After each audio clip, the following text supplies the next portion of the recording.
Thanks for tuning in again. We did a little bit of the CPL yesterday, the tier 3 of this matchup between Puck, Frotoss, and Salt Mines. We're going to keep going tonight. We're going to do tier 2. So we got a couple more games, should be a little bit longer. I still can't believe last night the stream was short. Got some pretty aggressive players in the tier 3, so we'll have to see if tier 2 does the same thing. I would actually love it just there was like one of these teams was just, I'm just going to cheese everyone every game. That'd be hilarious to me. But we'll have to wait and see, right? So, that being said, we're going to get into our first game, which is going to be between Father and Jake Pliskin, a TVZ. I think on the schedule tonight we do have 3 TVZs and a TVT. So if you like Frotoss, I apologize. Doesn't seem in the cards. But you know what? I think that's okay too. Sometimes you just gotta mix it up. You know, people don't want to play the honorable race. I get it. That's fine. You know, you can play your bugs. You can play your political heretics. Like if these guys actually existed, they would be in the news and everyone would hate the crap out of them. But no, just because you can make vultures.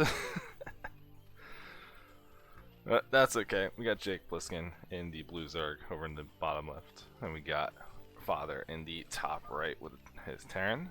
And a D&D. Whoops. I've casted both these guys before, I believe. Father plays some very impressive games from what I've seen of him. So I'm expecting to see something a little standard, a little good from him. Jake Pliskin, not as much. I don't see as much from him.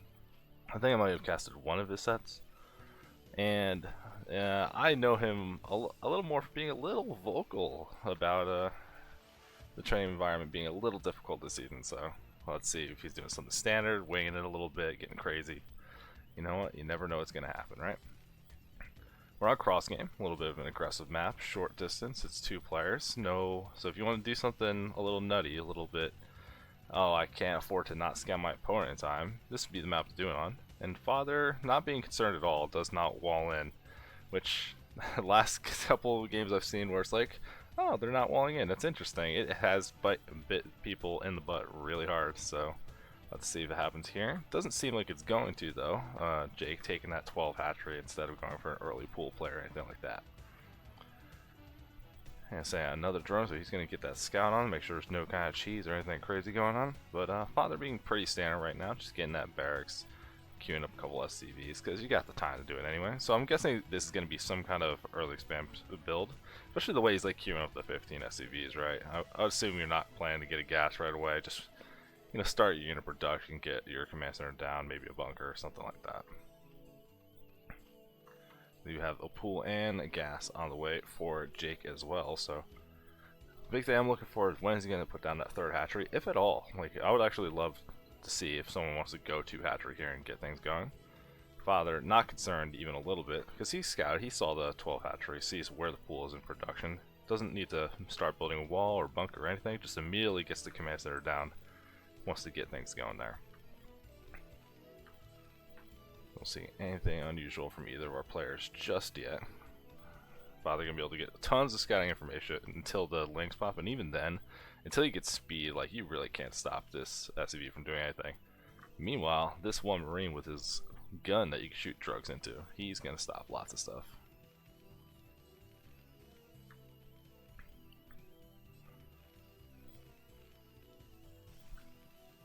And we see a second barracks going down for Father. So looking like it is going to maybe be something to put on a little bit of early pressure. If nothing else, it's just going to force Jake to get a couple sunk-ins or something like that. I feel like you see this, seen this a lot, like in the last couple casts I've done, where you get like 2 barracks, get a bunch of units, maybe get your academy, and get like just STEM or something.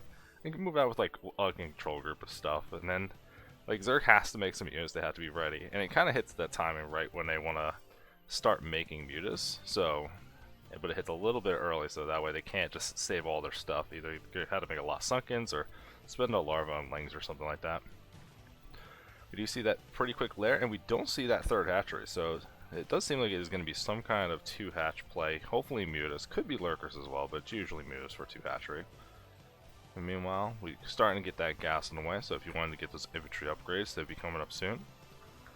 They're just being finished now. Jake has about the right amount of stuff to get that spire, but not going to be able to stop this as from seeing it, I don't think, so you got to make that choice. Do you want to delay it and make sure it doesn't get scouted? And looks like he might spire going down, and that's if he's just trying to get out. If he can loop back in and see that before anything happens, though, that's going to be so big. And the links do catch before it gets back in the ramp, so Father can have a pretty good educated guess on what's going on, but he is not going to know for sure. We got the academy being built, so like I was saying, like you got your 2 barracks of units, going to get that stim, maybe the range. And he's starting to get that wall built up just to make sure the links can't run by or do anything crazy. A couple links in the front aren't going to do anything enough to be threatening, but they just got to make sure that Terran doesn't move out before he's ready. And we do have a couple more links moving forward, actually. But I didn't see speed being researched, so...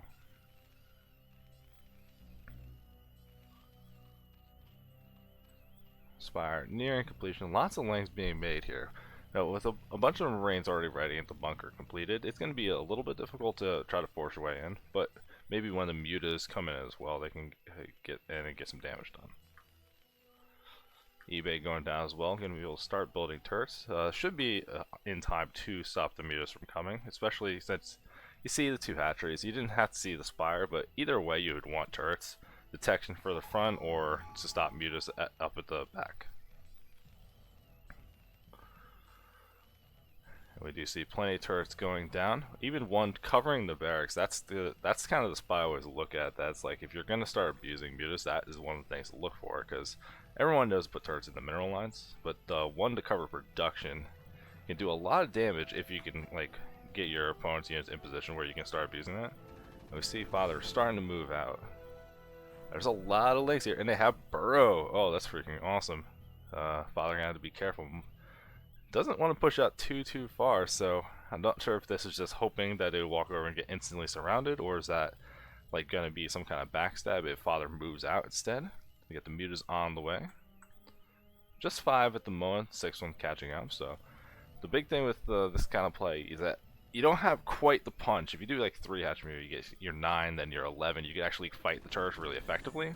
Here you're just kind of picking what you can, trying to do some damage, but you can't like really try to muscle your way into this fight. If you lose these mutas, you lose a lot of your advantage. Units being down south to fight the mutas, but then the links trying to run in. Still some guys in the bunker though, so these Marines actually doing very significant damage, being able to clean up the links. But the mutas coming back in. Looks like the links all do go down, as do the mutas, and Father doesn't take any significant damage other than losing some infantry, and immediately gets out of his bunker and starts walking across the map. Jake trying to get something done with that attack, but I think there was just a little too much from Father with that 2 racks play and having the upgrades needed. We see mutas on the way, so hopefully, I think Father's gonna just keep pushing forward though, not take the bait to just go back and have to deal with these mutas. There's plenty of turrets at home, doesn't really need to be worried about it. The big thing you'd be concerned that he's going to pick up reinforcements mid-transit.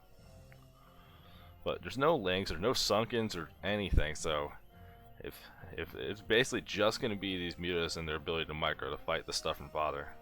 Now we're starting to add on a lot more racks, so he's going to have a good amount of production moving forward, and he's starting the factory so he can get into that starport, maybe get some science vessels or something like that. Now, it looks like the stuff might be in time to actually stop this, and Father not going to try to push his luck too much, but we're still on 2 hatcheries for Jake, so the production is going to be limited, and he hasn't taken a 3rd base, obviously, if he didn't take that 3rd hatchery. Has the drone in position off to the side, and actually at the what would usually be a 4th base rather than the 3rd that's right in this location. So that might actually get away with not being scouted super early, but Father's going to keep making a good amount of units, so Jake gonna have to respect how much the macro is gonna start kicking in for Terran working on this big production. And we do have a couple mutas, still not a lot. Like this isn't the kind of thing you can just directly fight the infantry head on. Gonna just try and poke around, slow them down, make sure they don't get out of hand. But Jake will definitely should have an idea how fast this is building, that there is a good amount of barracks, and he needs to figure out what his next plan is gonna be. Now we see we got the Queen's Nest on the way, and he's building some sunkens. I don't see a Hydralisk den though. right? Yeah, no Hydralisk Den, so not gonna have lurkers to help out with this kind of stuff. And meanwhile, we got infantry armor on the way. The +1 weapon's already completed. So, and we have the second eBay, so it looks like the build's lined up that once he finishes +1 armor, he can go 2-2 almost immediately. We do have still this little squad of mutas, but this is going to be a lot of infantry to deal with. If he's not being careful, he's going to lose mutas very quickly. You can see there, loses one, gets a bunch of others bruised. We just see Father's little macro engine here with all these barracks. So even like floating a little bit of money, he can get that third base down whenever he wants to go do it. But like this is going to be a pretty intimidating force that Father is going to have once he decides to move out. Especially with no lurkers to fight this, and Defiler's not done yet. The Hive in production, but they're still gonna be very far away. Like you look at the supply, Father doubling Jake, and Zerg's usually behind, but not this far behind. You see the mutas trying to pull around, either looking for stuff in transit or maybe just gonna go and see if he can put some pressure on. But you got turrets covering the minerals and covering the production. They're not getting anything done. But these Marines are going to maybe walk up and kill absolutely everything. I think they can catch this Overlord before he gets a chance to fly out. And that supply blocks Jake, which is really unfortunate. Looks like Jake lost one of his mutas to a turret, trying to poke and get something done. Has the third base in production here, but it's not really going to be enough to do anything. So we're just going to see if Father scans this area, sees what defense is here, and he can run up and fight this for sure. There's not enough here to do this. No lings, no lurkers, just a couple sunkens, and a couple mutas starting to stream in. But when you have a giant group of bio like this, mutas go through a grinder and almost explode instantly, it feels like. Although the sunkens doing a good amount of work, but just not enough. Mutas all going down, and a good amount of the bio still left over. We have sunkens being made, but they're not even going to complete. And Jake has to tap out, not going to be able to get this one done.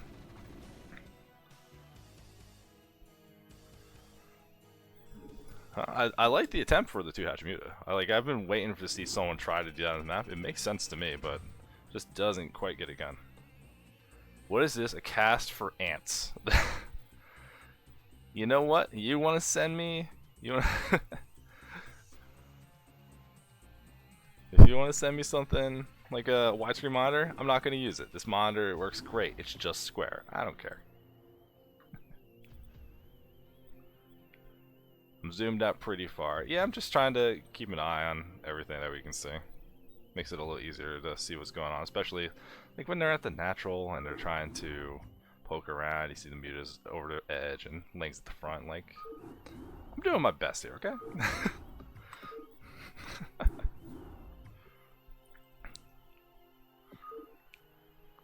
But that is a fair point. I can try to be a little further inward. We're going to be going into game 2 on fighting spirit, and like you don't have to, yeah, I don't have to like be out that much. You're right. That's fair. Always learning something new. We got Father with the yellow Terran. He's in the top left. We got Jake and the orange Zerg in the bottom left. And Jake's going to get the advantage of that first Overlord going straight to his opponent's base. Now, I don't see why Father would do any kind of different build, right? Like, that build worked out fine. Jake tried to do something aggressive. He was completely ready for it. Defended it without any issue at all, and then just pushed across the map and took the win. Like, I'm expecting the same thing from... I swear every time I start saying something like this happens. This is... okay, whatever. So, Father's doing something a little bit aggressive, getting some proxy racks, and doesn't want to play on Fighting Spirit, I guess, or just thinks that he can break Jake early. So, we'll have to see how that goes. We got 2 SCVs moving out, so going to be starting to build one here. I wonder if the other one's just going to be the scout and make sure you can find the Zerg fast enough. Now, this could definitely do a lot of damage, because you do get that one benefit that almost every Zerg I've seen, they like going to hatcheries, or like the 12 hatch, getting that early expansion, get that money up, because this is such an easy map to get expansions and move into that mid game. So proxy 2 racks, that's gonna be a good call, and it does look like Jake not going for that early pool, instead going for the 12 hatch. Now we'll have to see, does Father guess the right spot to go in and find his opponent really quickly?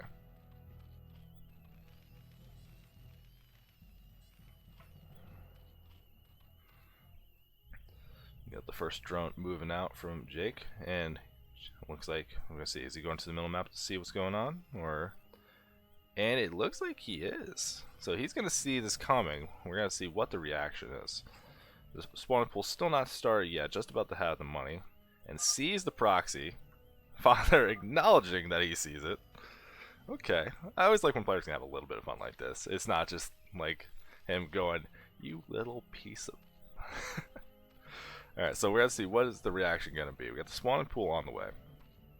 And we got the SUV moving down. So when you have two racks like this and an expansion, the bunker rush is super real. But he could actually just try to move up and fight some drones. Let's see what he wants to do. We got 3 Marines moving out. This spawning pool halfway done, Ling's quite far away, and goes straight into an extractor. He has to survive this though, pulling lots of drones to make sure he doesn't like, he can't let that bunker go up, and he can't let Marines get out of control. But like, Father waiting for a good amount of Marines before he's doing anything. So with this much, it's gonna be a lot easier to micro against the drones. And as long as Jake doesn't take a tremendous amount of damage, he might be okay. But this is gonna be pretty difficult. See if he can slam down a creep colony. Looks like you will start getting one up, but Father having a good amount of Marines that's gonna be able to keep pressure on. And we see still just more rallying in as well. Creep colony on the way. We got some Lings in production as well, but we got to see, is he going to be able to do enough? Like, already he's done enough drone damage, but I think that even if he just walked out right now, this would be enough to do it.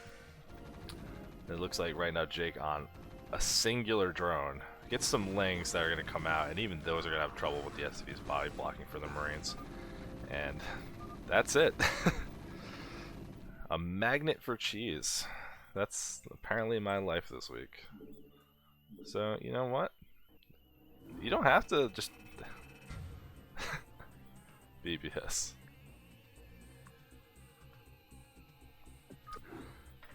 Yeah, I agree. Father is basically Flash, right? Like, you're right.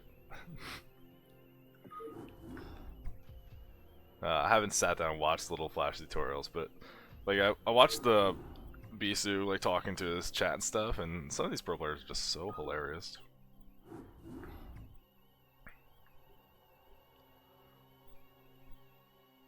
We're going to be going into game 2. We got another TVZ. Like I said, we got 3 TVZs tonight and then a TVT that we're going to end it off with.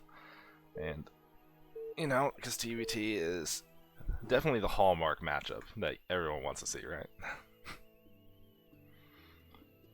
I mean, it's not that bad. I like throwing things out. We got a Brew Quad in the Zerg, and we got Pen Friends in the Terran. I don't remember which series it was, but I remember casting one from Quad where he went like 4 base Ultralisk, like rush.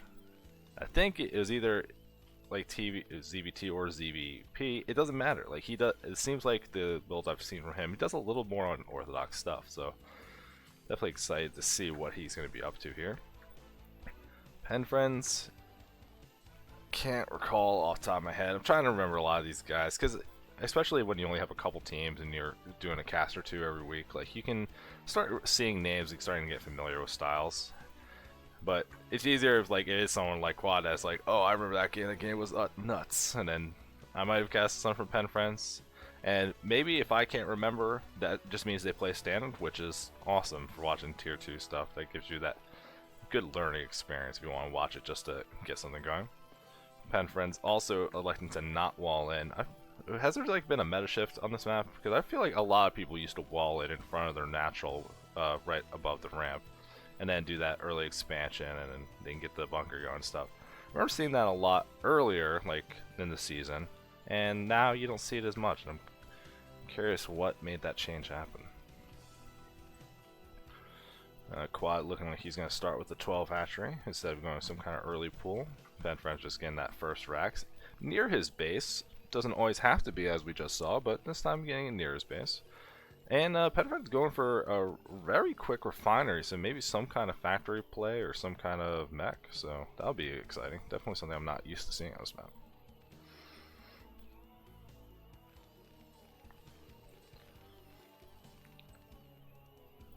See both players moving out to scout and see what they're gonna see.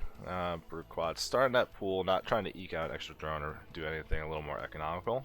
Let's see if he wants to take that gas really quick or save up to get that third hatchery. So we'll keep an eye on that one moving forward. And then plenty of gas moving forward for Pen Friends. So let's see what they're going to be up to. Hoping for some kind of mech. That sounds awesome. Especially with like tons of space to move around. Big wide open ramp, then inverted ramp going into the main. Like I think Vultures actually would be pretty strong on a map like this. So I like this kind of build. Still no gas for quad, so it definitely seems like he does want to get a third hatchery or something instead, really get the macro going. And we don't even see continued marine production right now. So this is really going to be committed to this factory play, not like getting a couple marines to help out with an early push or make sure things happen. He literally got a singular marine and then just going right to the factory units. So I didn't know, like, because it might have been something like, isn't there like some kind of marine Goliath, like Flash kind of build? Looks like the scout got killed by some drones, which is funny. Usually don't see that happen very, very often, but we do have the third hatchery on the way, gas being started, so I wouldn't be surprised if this was going to be some kind of meta play. Seems like it would be good to put some pressure onto this, it looks like a mech opening. And then we have an early CC going down here. They're going to fully see that's happening, and with the halted marine production, he's going to get that first vulture and really have to rely on micro to make sure that stays safe. We don't see quad adding on a bunch of links and trying to pressure that though. Just gonna move out with the two he has. But then once he sees a vulture, he's gonna have to figure out how am I gonna defend all my drones from the vulture, because vultures kill drones so fast.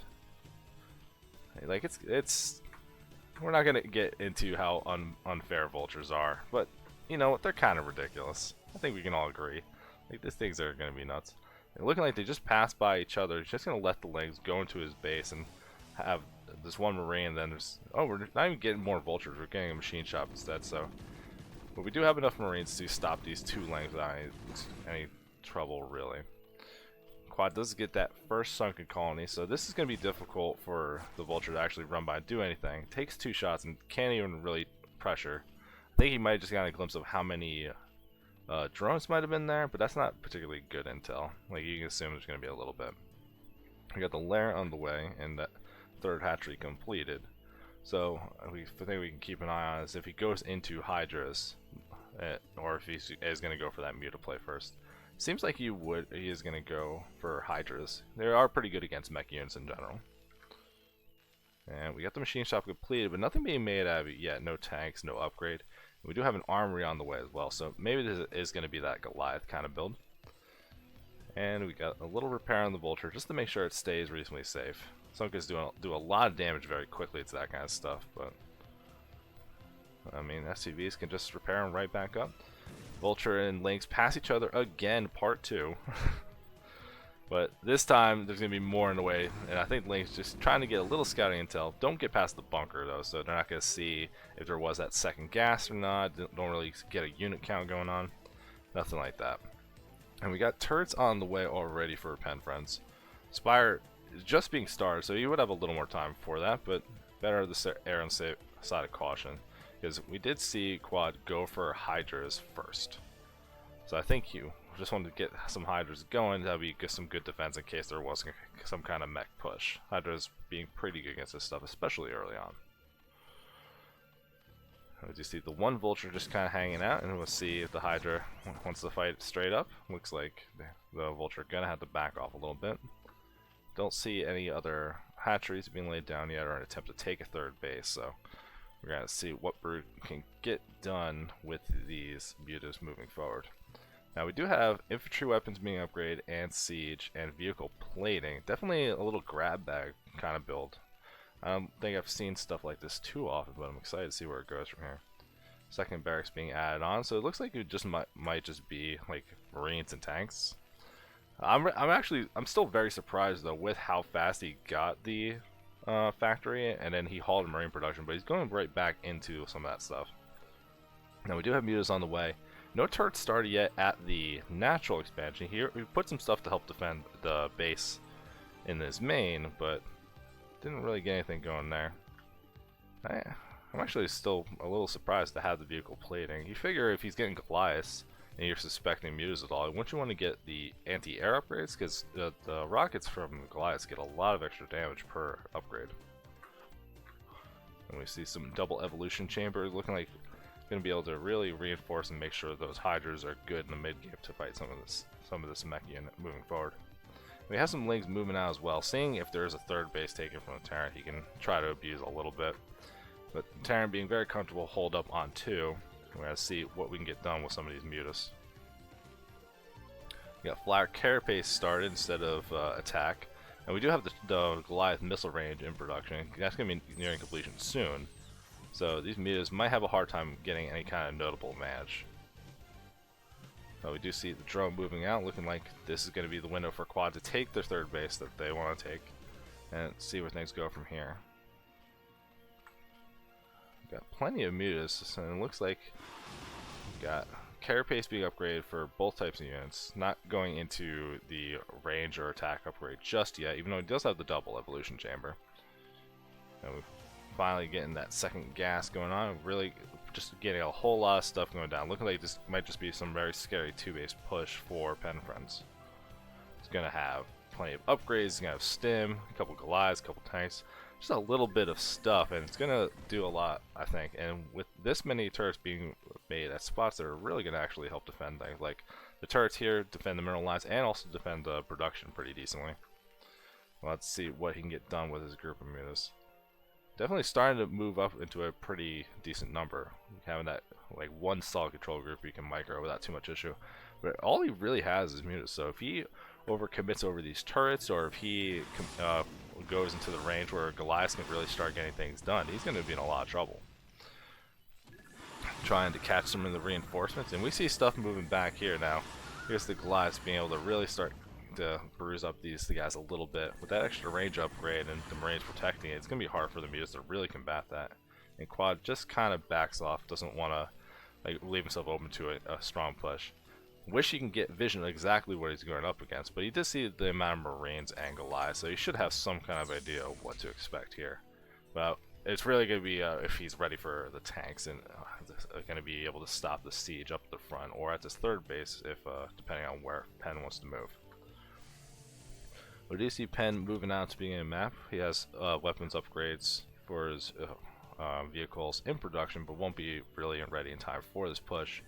And we do have that first Queen's Nest, so that way we're going to have a high reasonably soon. A bunch of upgrades just across the board for Zerg units going to be ready soon. Muta's really trying to get some damage done, but lose a lot of them because there was a good amount of Goliaths and Marines here.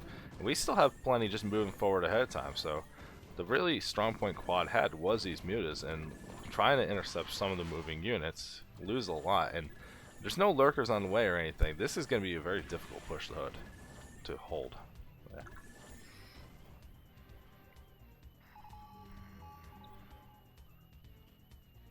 We're going to see how he sets this up. With these two tanks, he's going to be able to start pushing forward and sieging. Seeing if he can bait the units moving forward into the tank line. Hydras going to be looking like they're going to be able to start attacking these tanks, but don't even take down one of them and loses some of his units already.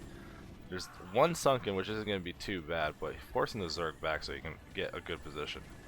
If you can get up this high ground, that's what's going to make things a lot harder for the Zerg to be able to deal with this. And we see him unseating tanks, wants to keep moving forward, encroaching in on the space a little by little and force the Zerg to engage on him. Meanwhile, we do have that third base being started, but these links sent out way ahead of time, we're going to be able to stop that. We do have this base in production. Now we got a whole another group of big reinforcements for Pen Friends. Plenty of money banked up, so he's really focusing on making sure this attack does damage rather than spending the money to make sure he has a stronger army later, thinking he has a window to get some severe damage done. And we see a couple of meters trying to poke forward. They're going to be able to do anything to stop these tanks? Not really. Too many Marines and Goliaths still here in this area. Now these Sunken's nearing completion. Now if you can take them out before they finish, I think he didn't have to run forward and try to engage this like this. He just let the tanks do their job, but runs forward, and there's just little streams of units that just aren't going to be significant enough to actually fight this. Still plenty of Marines. Even with all the stuff here that isn't even joining in the fight, this alone is going to be enough to do pretty critical damage to Quad.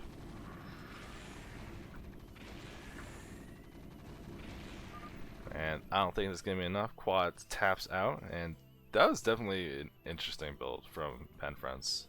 I like seeing more unique stuff. Not that I don't like seeing 5 racks plus 1 with upgrades, but definitely a cool push, and it looked like it was pretty strong.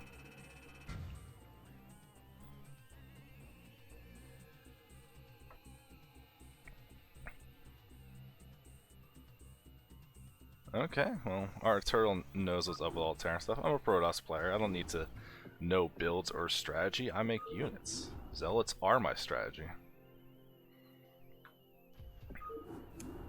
It's hard to keep all the way up to date on some of this stuff sometimes. You see so many builds, especially if it's a race you don't play, or especially a matchup you don't play. Like, if it's TVP, at least I have a better idea what's going on. But we're just trying our best here. Make sure people get their games casted and have a little bit of, that's some reach knowledge. You talking the player? The handsome man himself?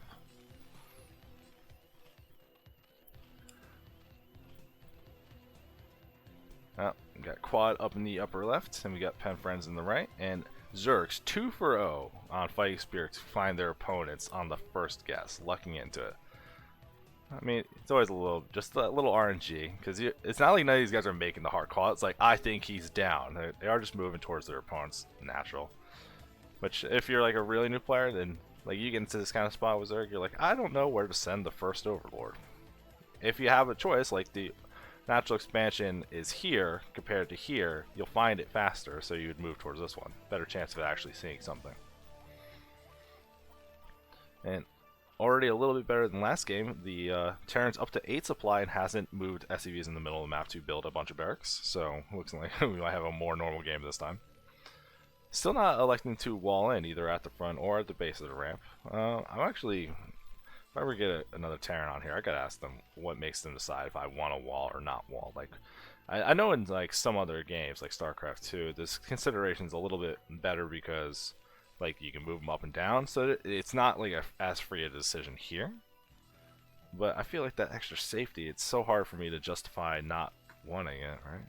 I feel like if I was a Terran player, I'd wall all the time. At least something, just to make it a little more difficult. And like this kind of stuff I'm a little more used to seeing, especially like because thin units can go through here, but something like a Zealot can't. I don't think that's relevant in this matchup though. Link should be able to fit anywhere Marine fits. We do see Quad going for that 12 hatchery, getting that second drone to go out and make sure there's nothing crazy going on.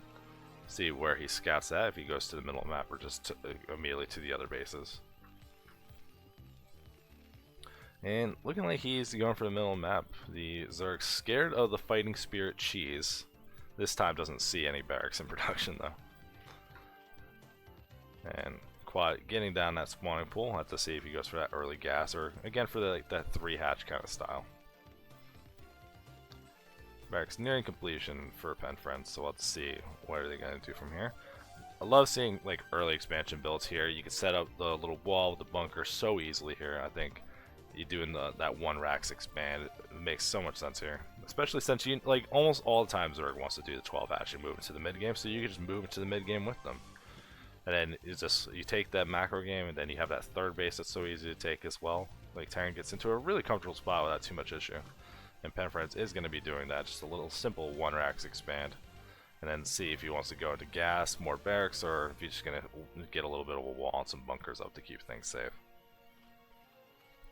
Gas on the way for Quad instead of 3rd hatchery, so this is a little bit of a deviation compared to the first game. Let's see what they're going to be getting done with that.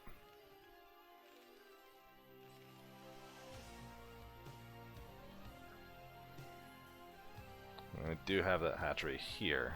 A little harder to see with the brown, but that's okay. I'm curious what he's going to spend that first 100 gas on. If it's going to be for a quick lair, for something like Zergling speed, so you can get something done. Hasn't started any buildings here to actually wall or restrict the movement a little bit, so link speed might actually be a pretty decent choice here. Especially if you're scared of Quad doing, or scared of Pen Friends doing a build like we just saw in cross game with the Vultures or something. But we do see Quad moving out with 6 links. This is a little more than you're used to seeing here. It wants to actually put a little bit of pressure on and see if he can get anything done. Marines blocking the ramp. No SCVs to like kind of play linebacker for them though. And we got the SCV just moving out now, just in time to see Langs.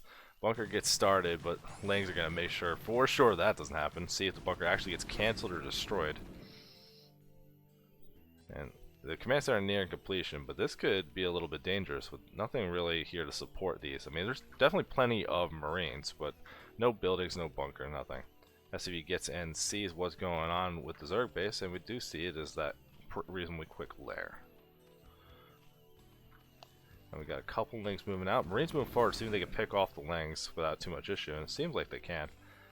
Depot and bunker here. This is a little bit of an interesting wall. I don't usually think I see them quite like this. Usually a little more closer to the command center, because that it gives you that little extra protection that if there is mutas or something, maybe your bunker can help defend the mineral line a little bit. We do see an SV just being annoying while it's scouting, you know, zapping some drones with its little cyber knife or whatever it has. And we do have one sunken colony on the way, so building a little bit of defense ahead of time, which is totally fine to me. Like, as long as you don't fully commit like a ton of sunkens blindly, like you want to actually see the push.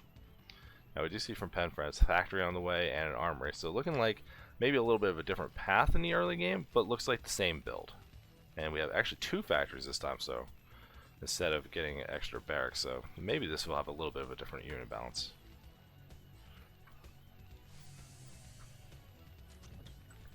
I think this might just be a different variation of the build, just because he did get that super early expansion, so if you have a little more money, you can afford the second factory, lean more into the Goliaths or something rather than having as much bio. Second sunken on the way. The links do see units moving out a little bit here and there. Fun little game Terrans get to play, where it's like, am I actually pushing right now? You gotta start prepping defense, then you just don't do anything. Now we got just 2 Goliaths in production with the vehicle plating to keep them safe from the mutas. Engineering bay nearing completion, so you're gonna be able to get some turrets up in the mineral lines as well. Quad finishing up his spire pretty soon, so if he goes muted, he's going to be a little bit behind the gun, and Pen's going to have a build that's postured pretty well to do well. Now the question's going to be, when is Pen, Pen's going to be turtle up on 2 base and really get their stuff going. We even see like the barracks just being floated at this point, hopefully moving down just to supplement the wall, but it might just be moved for vision instead over this little ridge here. We don't see Quad going for that 3rd base, looking like maybe he wants to try and really get some damage done, but we got the armors nearing completion. We're like a 1/3 of the way there. Shouldn't be too far off when these mutas actually start fighting, but with the charm boosters nearing completion as well, and with turrets already made, and you can see that this overlord actually goes down turrets because of this little cute move with the barracks. That kind of stuff's awesome. And we already have turrets back in the mineral line as well. A little bit of a gap here, but since he is getting upgrades, he's just doing 2 factory Goliath production and has the charm boosters just about to finish. I think he's not going to have any issues holding off mutas trying to get his main to stop the production down. And we do got the mutas on the way, seeing what they can get done. We do need to see when is that 3rd base going to happen. We got Quad moving forward. Notice that there's turrets there, still trying to find an angle. There's a bunker and turrets near the front, so that's not going to be an angle he's going to be able to get things done with. Now if he moves in towards here, we're going to see that he can actually stop these supply depots. That would be a big deal to stop the production of Penfriends and really slow things down. Seize them before they get completed, so this could actually be a problem, but like I said, we do still have plenty of Goliaths. We're going to see how these mutas actually handle this fight. I'm not sure if this is going to be the best way to engage this.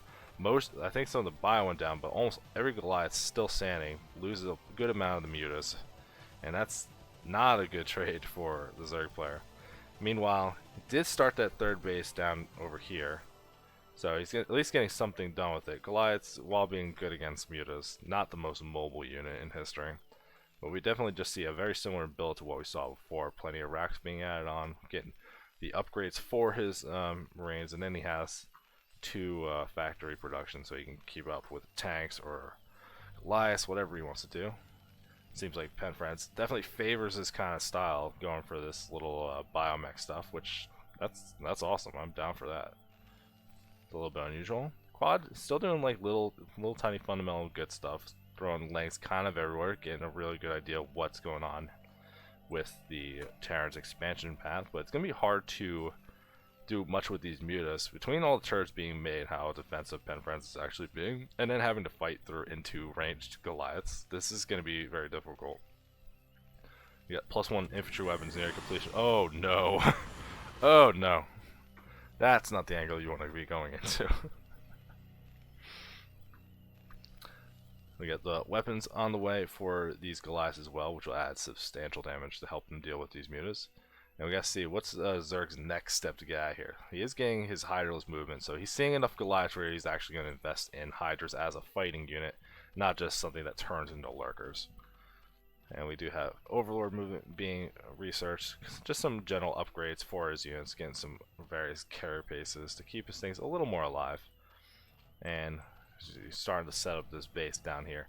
Send his drones all the way across the map. I still don't know the math on that.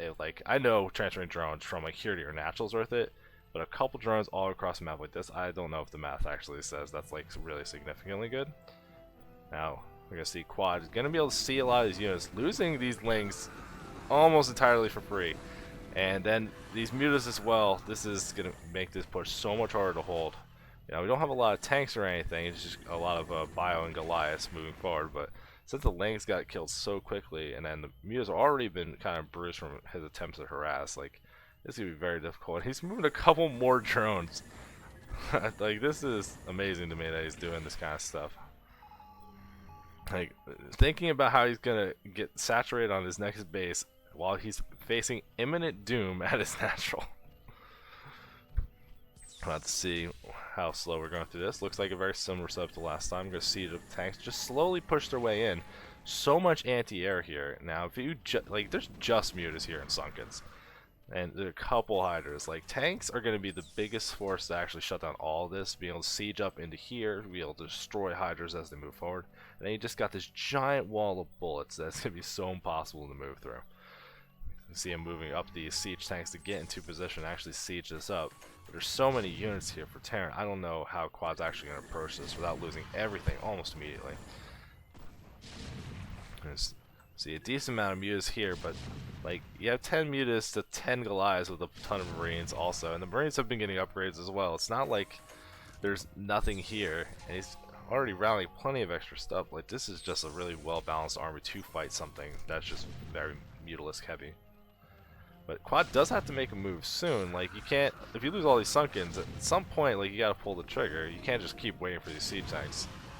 Quad moving forward, trying to fight with what he's got. He got a couple Hydralisks to go with these mutas, but these Goliaths really doing a lot of damage. Mutas getting bruised and eliminated very quickly. Marines moving in as well to make sure the job gets done.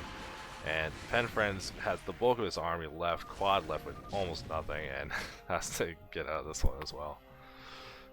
Definitely a cool build from Penfriends. That was very educational, I think. That's a fun little style. Well, I want to see more people do that. Like, that's cool. Why don't people do that kind of stuff?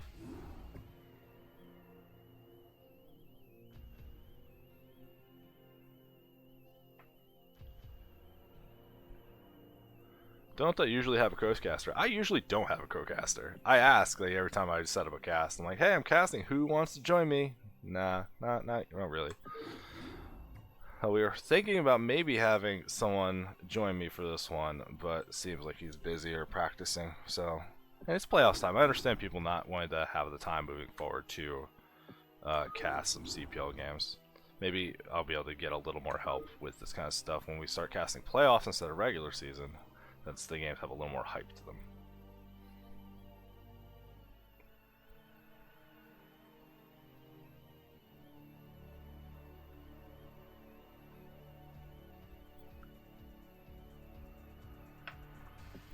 Trying to create this replay, but failed to advertise the game. Alright, I'm gonna have to take a second setting up. I'm trying to get this set up for the next one. Oh, and speak of Cocaster, we actually might have someone hopping in. Meanwhile, I'm having trouble advertising the game, so I'm going to take this opportunity to restart my Starcraft and see if that helps the issue. And while I do that, we can see if we can get someone to jump in on the call.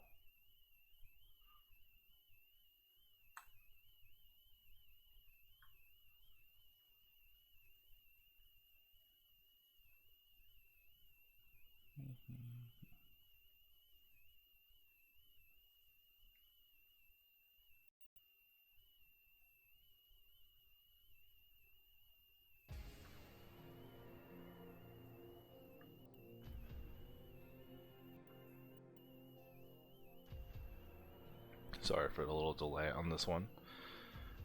Brood War seems like it's being a little silly right now, or maybe Balnet's having some kind of issue. Hello, can you hear me? Yeah. Hey, buddy. How are you doing? Not bad. Got away from the wife and kids. You always got to be feeling good about that. I mean, if you say so, that sounds like a take. Oh well, you gotta make time for some Brood War in your life. So. That's true, especially with playoffs on the way. Did you watch any of the games we were just casting? Saw a pretty cool build just the last set I was watching. I just caught the tail end of that TVDZ. I think it was Quad, and I couldn't make out the player's name, but yeah, Quad versus Pen Friends. Okay. Yeah, I've been kind of wanting to get on the Goliath build train that I keep seeing, but I'm just too nervous to spend the time to actually put forth the effort and lose a bunch of ladder games trying it out. Okay. Meanwhile, while we're setting up the next game, who are you? You should introduce yourself. Oh, okay. So guys, I'm Death Star. I am a tier 2 player on Team Drag. I was in CPL last year. Well, not last year, but last season. So I've been in 2 CPLs. I was a tier 3 player on Series Team last year. I'm a Terran player. Been playing Brood War for about over a year and a half now. I kind of started to get really interested in it when they announced Brood War Remastered. I played SC2 for all the expansions, and that's what kind of got me into competitive Starcraft. I played Brood War when I was a kid, but never 1v1. So. Okay. What got you starting into CPL? Honestly, I was kind of on the Team Liquid forums, and I just saw this thing, and I was actually really interested in finding someone to teach me Brood War, so I could get a lot better because I always I wasn't good. Like I was really struggling with Terran. It was really frustrating. So I was kind of on Team Liquid searching for maybe like a coach or something, and I popped up on this thing and it said like Coach-Pupil League, and I was like, oh, that's interesting, and kind of read the forum and seemed like something I would be interested in, so I joined, and it worked out. Yeah, that seems like it makes sense. I feel like I was in the same idea. I don't know why I'm having trouble advertising the game right now, so I'm gonna try restarting like Battle.net entirely. All right. Because of course that's the kind of luck you're gonna have, right? Like it's not like I wanted to get things done or do a cast or anything with no interruptions. Right. That's fine. Whatever. Yeah. Now Brood War decides to act up. Yeah, that's how it always goes, right? It shouldn't take too long to try setting this all up.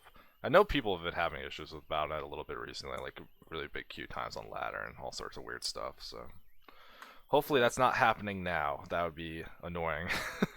Yeah, it kind of seems like it takes them about a month after the patch for all the little weird little quirks to get worked out. Seems like after every patch, there's always like Something like that. games. I'm not sure. Yeah, that was the last game we just watched though. It was like a live build both times. It was like this bio Goliath push with a couple tanks. It seemed really cool. Yeah, it seems really powerful, and it's kind of one of these interesting things when I watch it. I I don't quite understand why it's so good, and I think need to dig. Like when you see Flash or you see who's been doing it. I saw Light do it the other day in the ASL, and it's weird. Like it forces Zerg to go down a different route. Like I don't understand. I'm like, why doesn't the Zerg just get a Defiler or something? But for some reason, it hiccups their timings and everything, and then it hits, and they're not as strong as they would have been at that original timing. So. Well, I mean, this build was hitting like right after 3-hatch Mutas and Mutas pop, so like as a counter push, like good for the defense and then pushing. So Hive's not even done yet. I'm having trouble advertising a game. What the hell's going on? Yeah, I see you online, but it just says I click on it and it just says invalid password. Yeah, okay. Failure to advertise game, connection lost while trying to advertise the game. Error 59. What the? Oh, and I should mention to everyone, This is the first time I've ever casted a Starcraft game, except to my my lowly Counter-Strike friends who like to have me commentate and tell them what happens. They're all interested in Starcraft, but too lazy to play it. They say it's too hard. So. Well, it is too hard, but I think we're all secretly we're just a little bit masochistic. Yeah, I think you have to be. Alright, so I can advertise a regular game, but the replays are giving me an issue. Weird. Alright.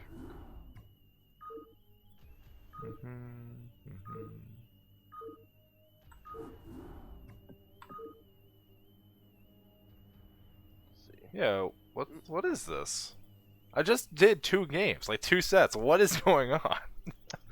Are you trying the same replay every time? Could it be like a corrupted file or something? I don't think so. I'm trying to do other ones. Oh, okay. Like, that'd be unfortunate if I can't do game 1s. All right, I can start a game 2 for one of these. Let's see if they're gonna let me do the game 1. I'll try renaming them. I think I've seen it sometimes where I have an issue where if like the name's really long on the replay. So let me try that real quick and set that up. Oh, are you playing in the playoffs this week? Yes. Yeah. You excited? TVZ. I mean, oh yeah, I'm always excited to play in CPL. Like, I mean, who's not? That's what we're here for, right? To have fun, play the game really competitively, and you know, because we're never gonna be in the ASL, but we can always stream. So. Listen, you don't know me. I might be. Well, I mean, I know. Just give me like 50. While. Just give me like 50 more years, and Yeah. when there's no one else that wants to play, maybe I can jump in. All right, so hypothetical situation. It's 50 years down the road. I don't know the exact ages, but Flash has aged really fast. He's 100 and you're 50. Can you beat him? No, absolutely not. Oh, all right. Flash one-handed, 100 years old. Probably not. All right, so.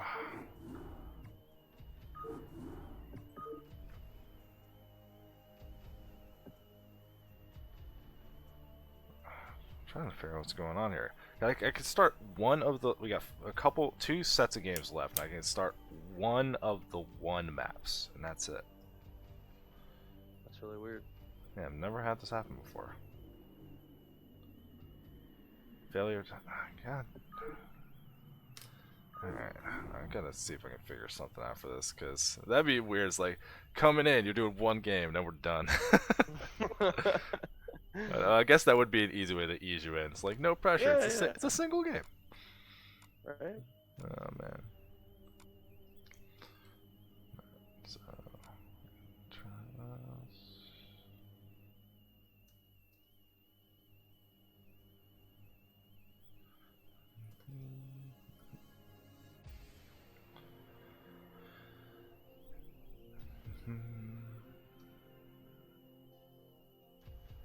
I know you're playing in playoffs this week.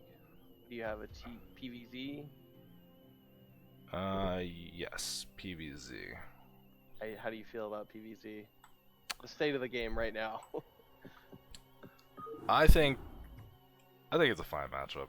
Like, there's nothing wrong with it. I'm not concerned about it or anything. Just, I like the map pool is always the weird one for me with that matchup, and there's not like any crazy, like, there's super easy 4 gas bases to take or something, so I don't have to be terribly worried about some of that kind of stuff. What's the meta like in a tier 3 PVZ? Is it, you know, if we're watching, you know, like, I guess the KSL, we watched, you know, 1,000 Hydra all-ins, right? 3 hatch Hydra all-ins. Is that a thing at like 1400, 1500 MMR? Does that still happen, or? Cheese always happens, but it's usually people doing 5 hatch Hydra. It's really standard stuff. Oh, really? Yep. So I finally renamed this stuff to something that they're acceptably gonna let us get into. So we're gonna get into the first game here. It's a TBT. I saved it just for you. All right, a TBT, huh? Ooh. I'm a magnet for TBTs in this league. I swear I am. I try to avoid TBT. Oh man. So what don't you like about the matchup? Well, I tell you what, I love the matchup, but it's a really frustrating matchup when you're playing somebody better than you, because you go to a position, you're like, oh, okay, I wanna get my tanks over here and put myself in an advantageous spot, and you try to move over there, and then you get shot by 3 tanks because that person's already over there, and then you're like, okay, well, if I can't do that, then maybe I'll try to drop over here, and you try to fly your drop ships, and he's already got turrets set up over there. It just kind of run into brick walls everywhere if the person is better than you. I can understand that. Now, something I have seen in a lot of the matchups, and we can introduce the players real quick. It's just Barizu and Cold Wave. Cold Wave's in the blue, and I've casted him before. He's a big proponent for Wraith in this matchup. Multiple starports, gets Cloak, really uses that. So he doesn't get into that situation you're talking about, where it's like just positioning and getting there. Like, he has the mobility in the Wraith, so he can get a lot of scouting information, try to be annoying, try to drag his opponent out of position.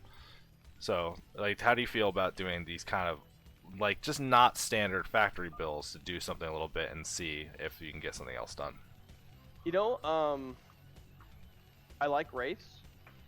They're not a killing move in TVT. You're eventually gonna have to get some tanks on the ground and start killing expansions and denying mining. I actually played Father in the Star League, and he used Wraiths really good. He would open one factory into a starport, and he would have a Wraith pretty quickly, and I wasn't used to it, and it kind of put me in this weird position to where I couldn't go across the map. I had more factories, but I had to wait for my armory.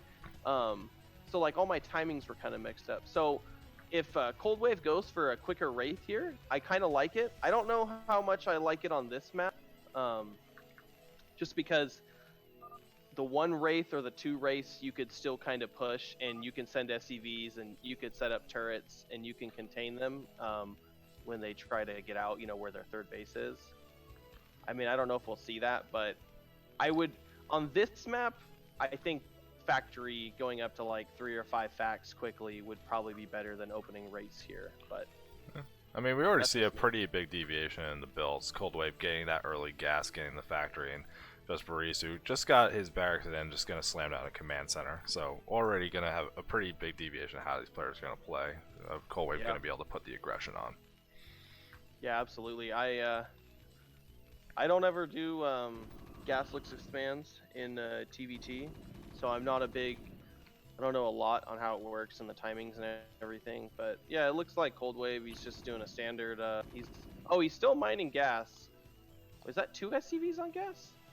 I think he might have pulled one out trying to block this scouting SCV so he can get it killed, which he can get more damage, so he's going to kill it quicker. But I'm not surprised at all to keep seeing the guys in gas for Cold Wave. Like I said, he's not the type to go for some kind of early expansion or anything. He wants to put pressure on and do a little cuter stuff. Yeah, so it looks like he's gonna go 2-fac here. 2-fac is great.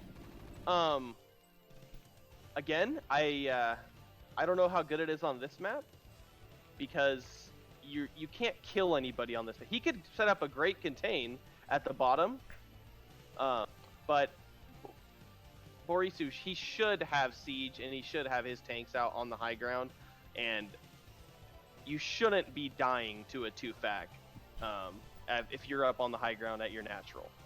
See, I was actually expecting with this factories for a couple vultures to force the Marines off and actually put him back down into his main base rather than going straight for the siege tanks.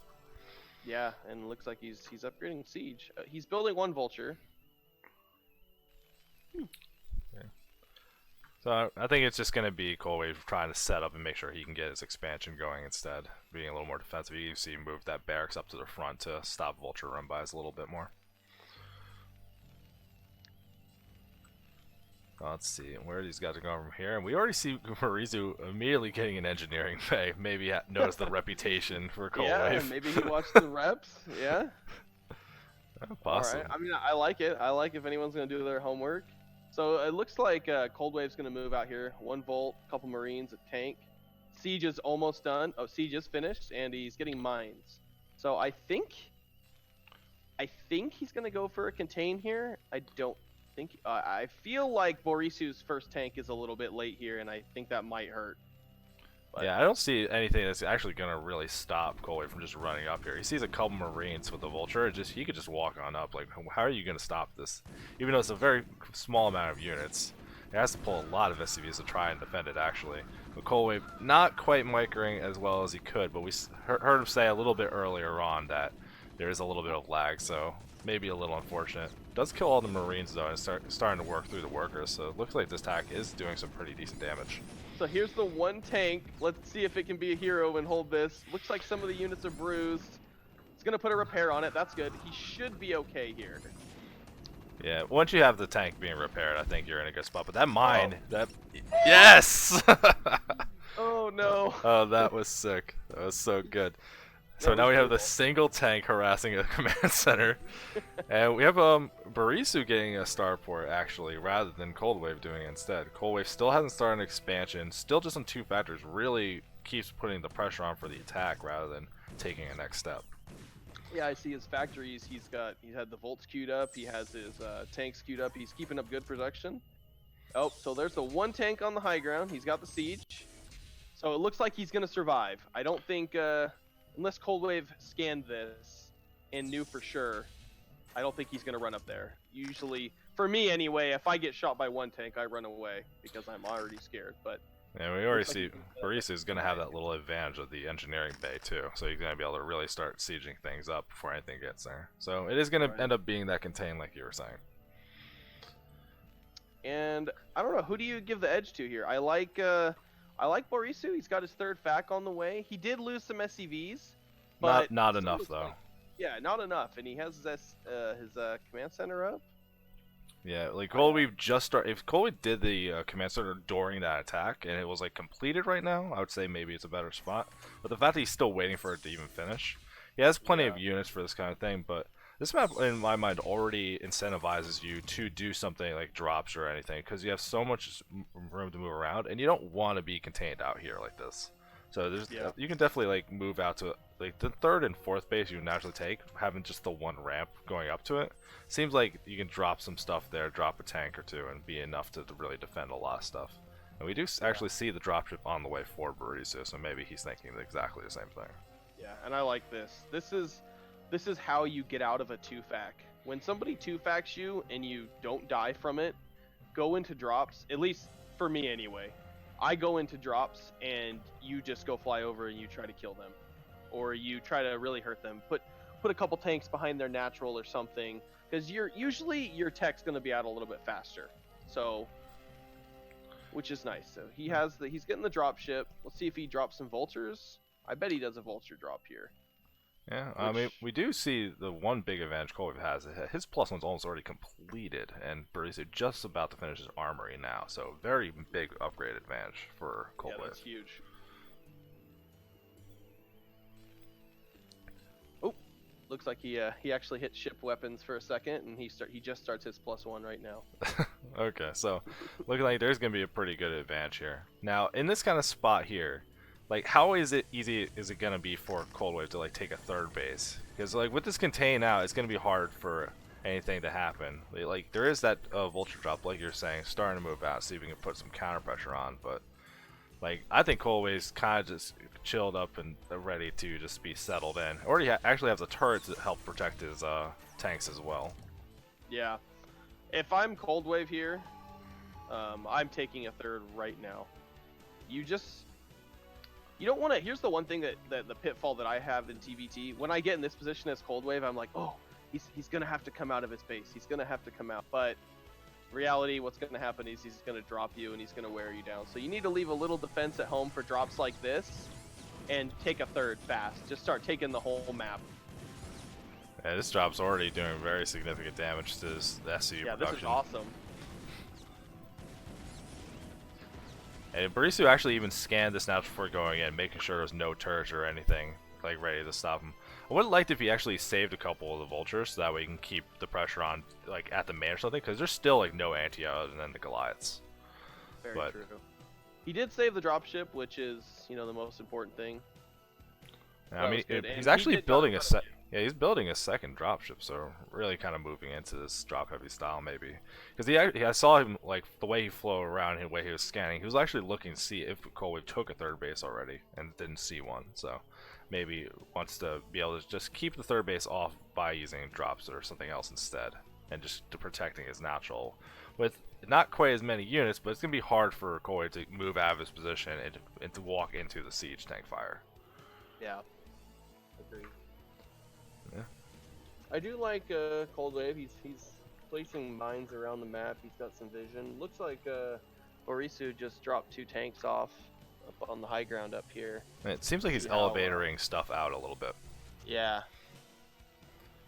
And I like this. I'd like it a little more if maybe he did a few more units and then hit it, because I feel like Cold Wave can jump on this pretty quick and shut this down fast if he wants to. Not moving anything out of the mineral only expansion to shut this down at all, but has the one tank roll up to the other one. But with the drop of more things coming down here, Burisu going to be set up in a halfway decent position. Now, how do you feel about Burisu? He's up to 6 factories already on 2 base. Looks like he has no intention of taking a third base anytime soon. Well, I think you can barely afford 3 add-ons with 2 base on gas. Barely. You might be able to do it. Not going to be able to afford to be able to use your starport that much, but and he's got 6 facts on 2 base. Yeah, I think you can do it. Yeah, I mean, so, like, how easy is it actually going to be for him to move out and actually get something done with this, though? Because, like, if he's doing all this factory, like, you can't just make so many dropships you can air move the entire army. So he's going to eventually have to walk out here, right? Sure. I think he's probably going to build maybe 1 or 2 more dropships here. He should fly over maybe with a couple, land. I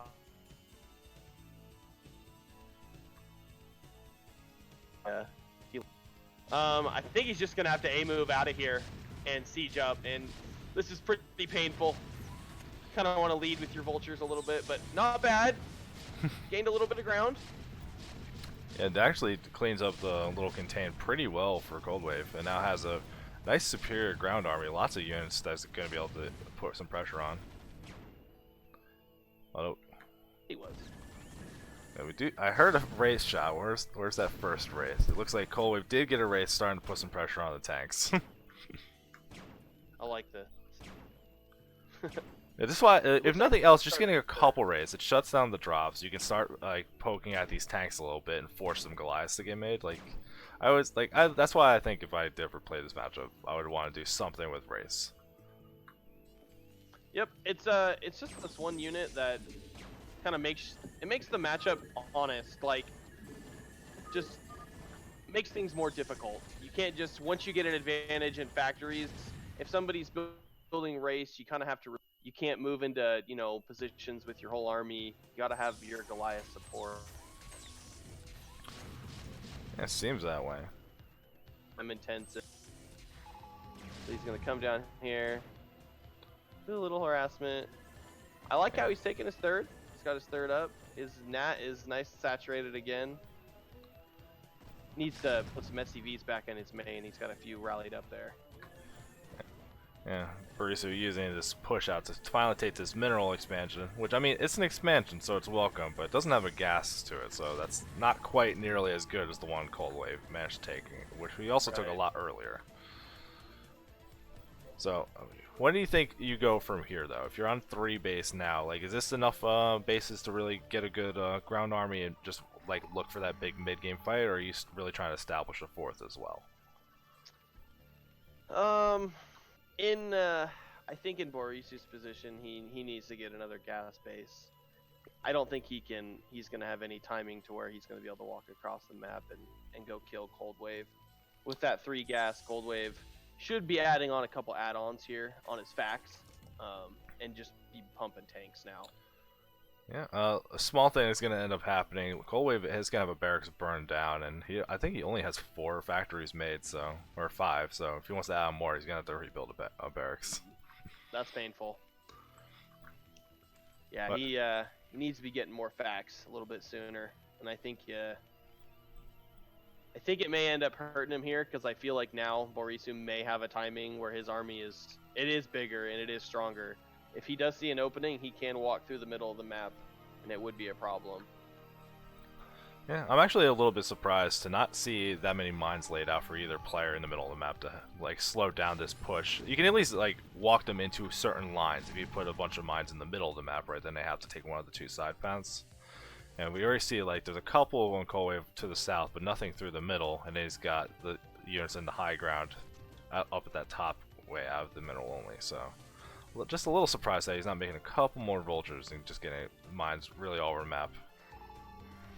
Yeah, it's definitely helpful. Whenever I go against good Terrans, they have mines everywhere, and it just slows everything down, gives you vision. Looks like Mauricio is going to try. He's going to bring his dropships up. He's going to come here. I don't know if this is going to work with the Goliaths in the race. Dropping a couple things right onto there, but they don't survive long enough. Not quite like Zealots in PvZ to break a tank line quite like that. And Borisu definitely, he had a pretty big army advantage. Just threw it all away really quickly right there. That's super unfortunate. But Cold Wave definitely could just move forward, start sieging up right outside this ramp and pressuring this mineral-only expansion. Yeah. The painful part of that is losing your drops. I think maybe taking those 3 drop ships and dropping them at, the 3rd or the 4th would have been better. But now, you're stuck on 2 gas. You need to keep up your tank production, and you need to rebuild your drop ships too, because he's kind of contained here. He's a little stuck. He can still walk through the middle, but if he leaves, I feel like he's worried that Cold Wave comes right down and kills his 3rd. So he's kind of stuck. Yeah, I mean, Borisu doesn't even have the army advantage anymore. He lost the dropship, but he did also lose like 6 tanks doing it.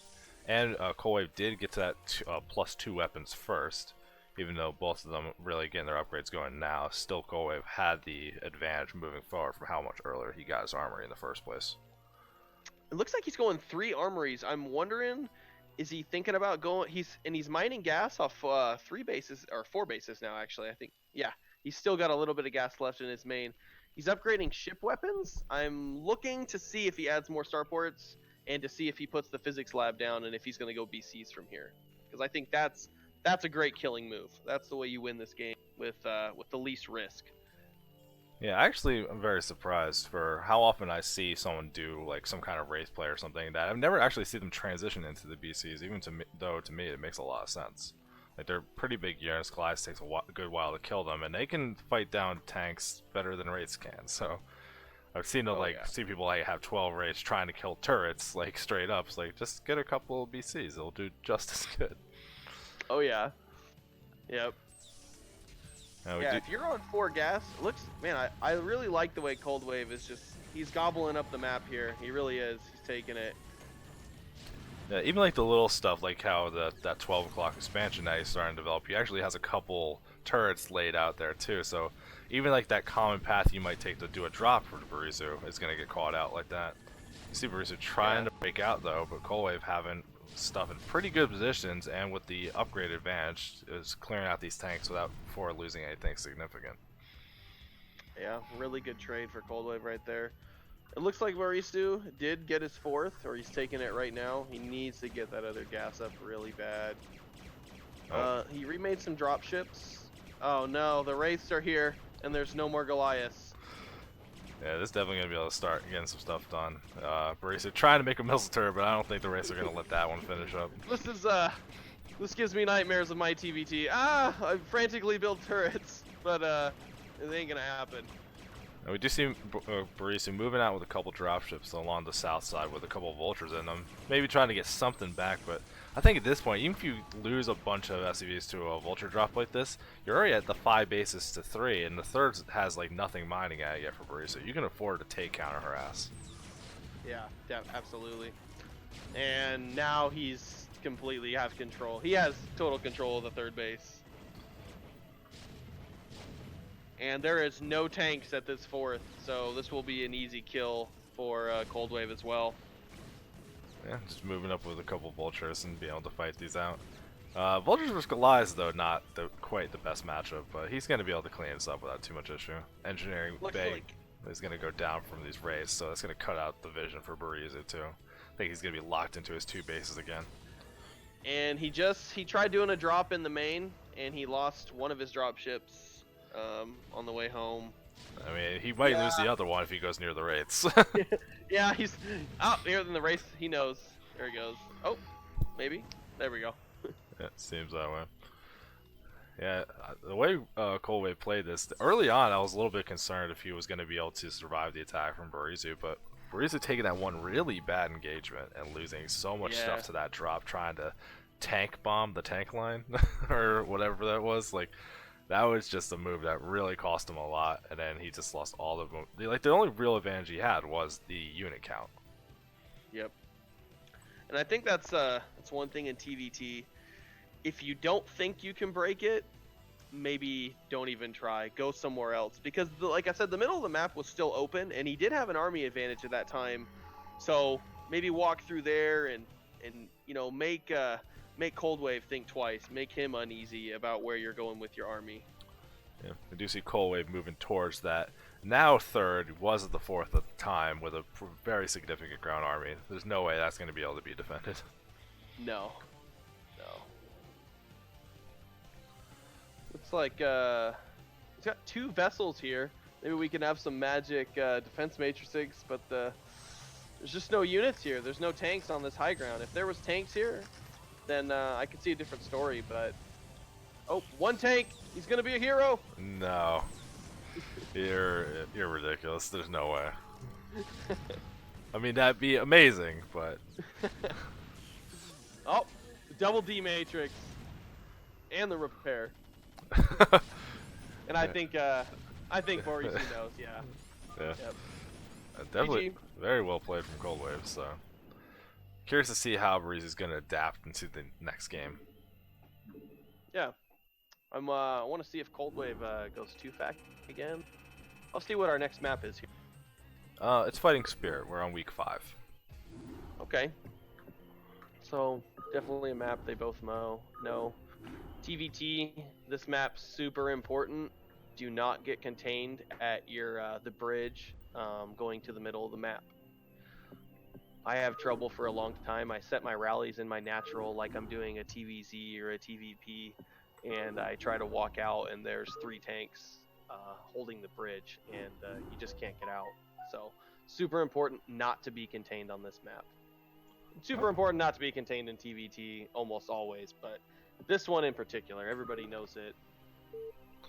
Okay, well, so is this the kind of map then you would actually think about doing an aggressive build to set up that contain, or is it still worth it just to go into the normal macro game? You know, I think it's all based on your style. There's a lot of people in CPL that I've talked to. They actually really like 2-fac because you're gonna get a good position early on in the game. For me, I don't like going 2-fac just because, well, I don't know. I am the way I am. I don't know why I don't like doing it, but I prefer to take a quicker expansion and to try to play the longer game. Just confident anyway. in your abilities later in the game. Yeah, I guess so. Yeah. But we'll see. 2-fac still works on this map. They did have cross positions, so if Coldwave did want to do it again, they have cross positions. They're. Oh, sorry. Yeah. I no, I've had that happen in a cast before where the replayer is like super bugged, and like the guy said something like that. It's like, oh, and they're cross positions. I'm like, what? No, they're not. What are you talking about? And we found out that it was just a really bugged replay in a way that I've never seen before. Sorry, not cross positions, close positions. So this is a good way to do 2-fac. It's nice to do it on this map right here for the non 2-facking player. For both. If you're good with 2-fac, you also send some units to the third that connects you guys, and you put those on high ground so they can't get around that way either. So you get a really nice contain. That seems like it would make a lot of sense. Actually, curious if someone might be anticipating that a little bit and wants to go for that Wraith or drop play early. I always want someone to do something a little more aggressive, not necessarily like a 2-fac or an all-in or something, but just having some kind of harassment opportunity, because it gets your opponent out of position, which seems so important in this matchup. Yeah, I absolutely. I always think about trying a vulture drop. You know, you see oh, I'm thinking like a good player like Mong. I think he prefers Well, Sharp, like vulture Sharp drop. does that kind of Yeah. stuff. Oh yeah, absolutely. Yeah, vulture drops. But at this level, at least for me, doing a drop and keeping up with all my macro and getting my factory timings and all that stuff, it's difficult. Like, and if you don't get damage with the drop, then you're really behind. At least for me anyway, because I've already slowed myself down enough. So at this level, we'll see. I mean, drops are strong. You know, you could do some damage, but I feel with these guys, get your tanks up, get out in the middle of the map, and just macro. You Yeah. know. Yeah, we see both players doing pretty normal openings to get that one factory at a pretty usual time, but both players still mining gas, not reducing it to get an expansion up. Oh yeah, good point. There we go. Yep. We'll see how many Marines they build. If you usually build anything more than 2 or 3 Marines, it means you're going to be pretty aggressive. So it looks like Marisu's building his 3rd Marine right now. We'll see if he queues up a 4th. Well, we do see Coldwave has 2 factories in production, so looking like he wants to do a similar build to what he did last game, maybe. The fact that Absolutely. both players got lucky on their first scout and found their opponent right away gives them a little more insight on what kind of build to do. Okay, looks like we're going to have 2-fac versus 2-fac here. Looks like Marisu is going to do it as well. And we do see the machine add-on going on for Barisu. Well, we don't have that yet for Coldwave. He's getting some vultures and wants to see if he can go across the map and get something done first. Yeah, you can see the way he positioned his 2 factories right next to each other. You can tell he's going for vultures here. If you put the add-on, which I guess he does, he put the add-on later. He got his 2 vulture out first. Oh, he's basically gonna do that same timing he did before. Hopefully he can get some damage done. Doesn't look like it this time. It looks like It seems harder on this map since you have the thin ramp instead of the big one. Yeah, So. absolutely. And it looks like he is building. He's continued Marine production a little bit. He's got 4 Marines going into 5. So it looks like he's got building his 2nd add-on as well. So he's gonna hit with quite a few tanks, I think. Yeah. Well, I'm actually a little bit surprised. You see the kind of stuff. There's a good amount of Marines made, tanks in production pretty constantly. But Koei still has it seems like a pretty notable supply lead already. So I wonder if Barisu actually cut some of his SCV production to get this going. Yeah, it looks like. Yeah, I think you're right. It looks like he's down in SCVs. But with that being said, he's upgrading Siege right now, and Cold Wave, he needs to respect this. This can get scary. Well, Cold Wave is getting spider mines and has the vultures already on the map, so he should be able to slow this down with mines at the bridges. Yeah. It looks like he's going into some volts now. He's going to do 3 tanks, and I think he's going to rally vultures across the map. Even bring in some SCVs with this. So this is going to be pretty aggressive here. We'll see. He's laying the mines down. This is good. And Barista definitely looks like he has a better force, and should be able to micro these mines down if he's paying attention. Already doing a good job with that so far. Only losing a Marine and a little damage on a tank. Tanks are pretty good mine killers. Oh, is that one mine going to catch? Nope. That would have been the killing blow right there.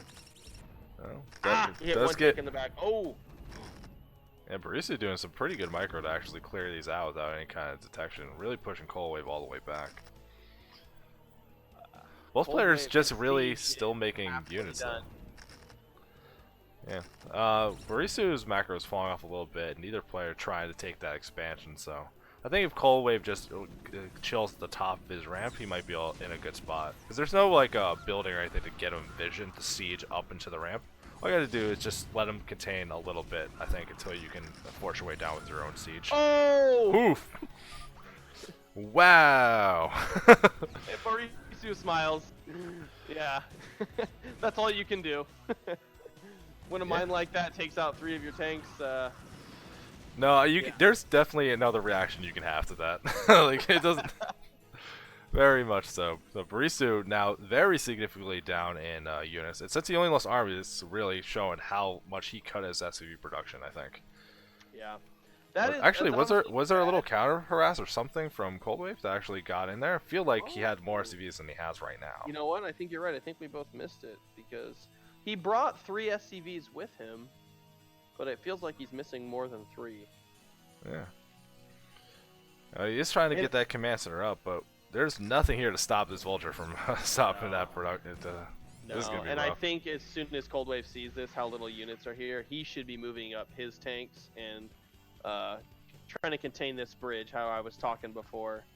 And I feel like it's I want to go back. It's a little too bad for Barisu because I feel like his build was actually pretty good with the Marines, the tanks. He came out, he was picking off the mines.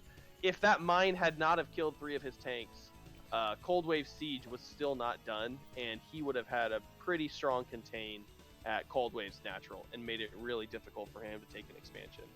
Yeah, but I mean, that's also, it's not just builds that get you into your good spots. Like, that could have been completely avoided if the tanks weren't all in a giant clump together. If they were spread out like how these tanks from Cold Wave are, that mine kills 1, not 3, and he still gets the contain. So, always little things to look at with your units, not just executing a build order off a piece of paper. Absolutely. Now, we do see from Cold Wave, up in the corner, starting a little starport action. Wants to maybe go into those raids this time. Or dropships or something. Something he's going to put some pressure on Barisa because I think he understands exactly how far behind he is.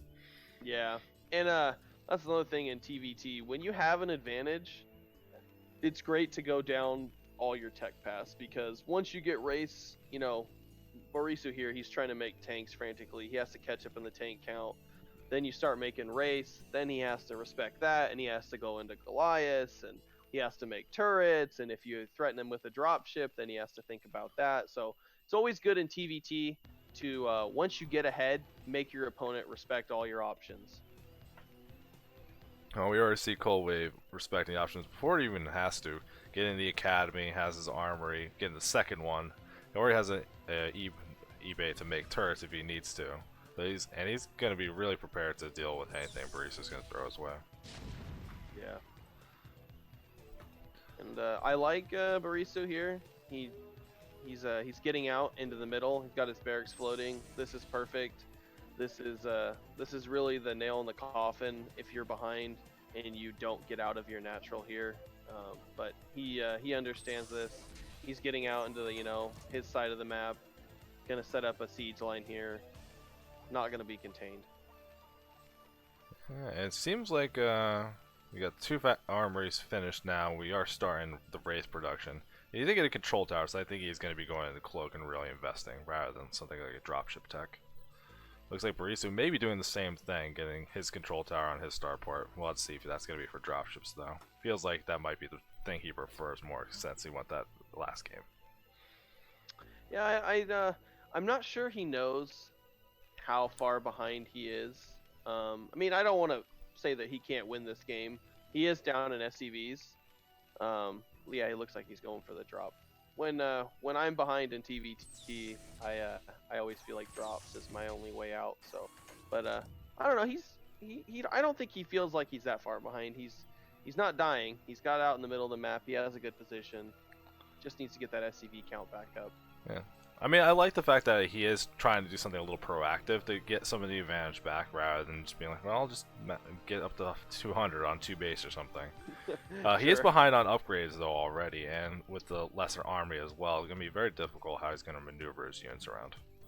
Absolutely. When in TVT, if the +2 attack is king, if your opponent has that and you don't, it's really, really hard to win fights.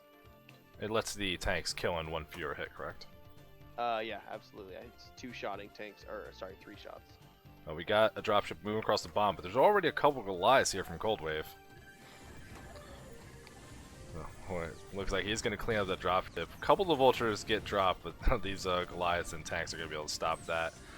Barisu does get knowledge that the 3rd base is being started for Cold Wave, but that's a big investment to lose without doing anything significant. Absolutely. I really like this by Cold Wave taking this base.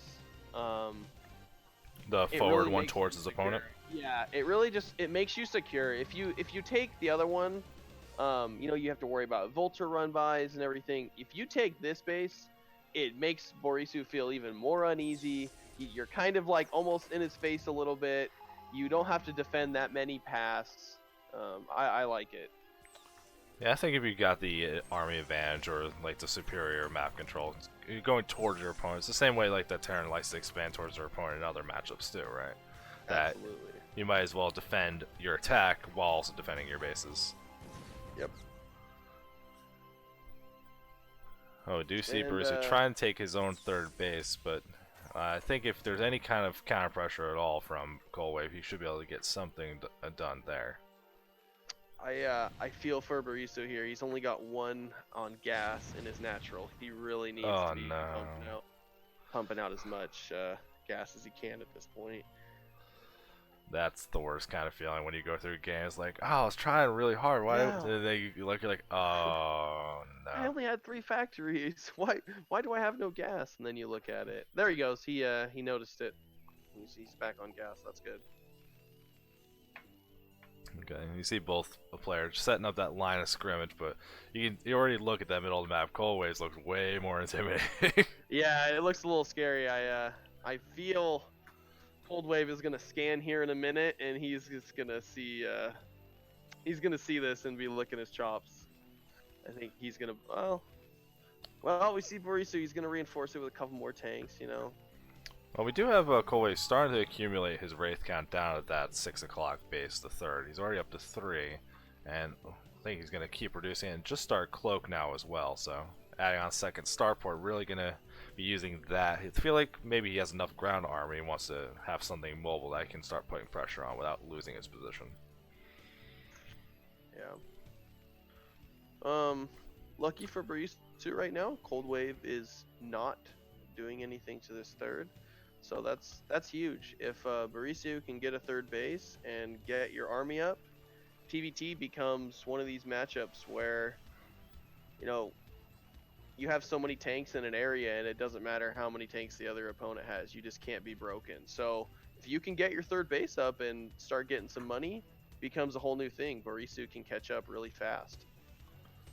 Yeah.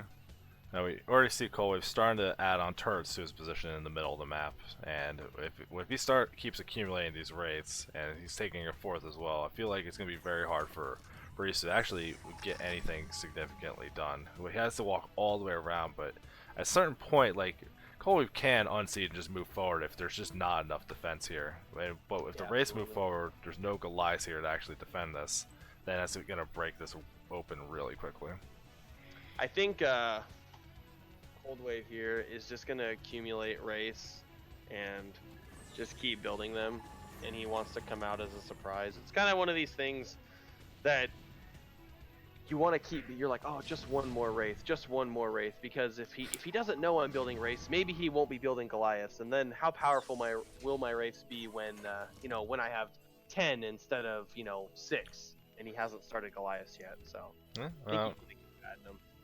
Coldwave already moving out a little bit, and he got one of the tanks off that little siege line and trying to move up and around. Sees a couple things from Barisu trying to move up through the north side, but we do have a pretty significant wraith fleet that whenever he starts moving out, it looks like now is going to be the time. Has 6 and Cloak finished with plenty of energy. It's really interesting to see the play styles of these two guys right here.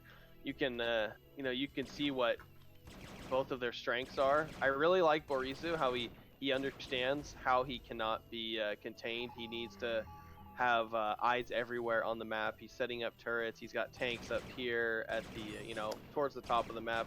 It's really cool. I just feel bad for him getting a little behind.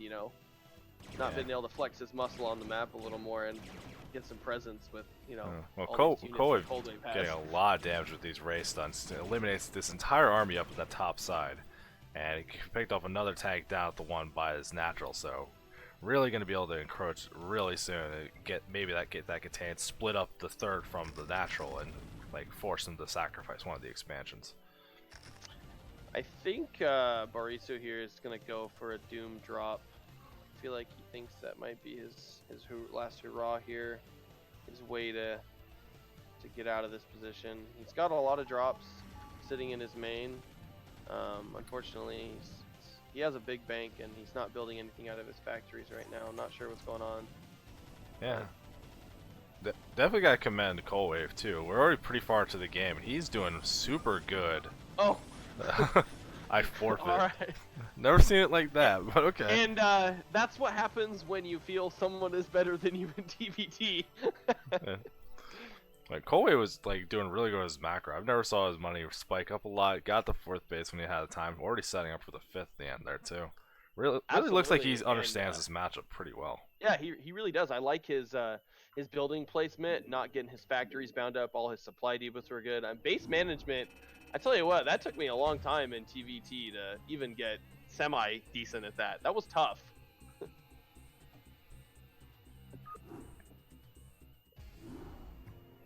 Well, I mean, I feel bad for go back to the one mine hit with the 3 tanks.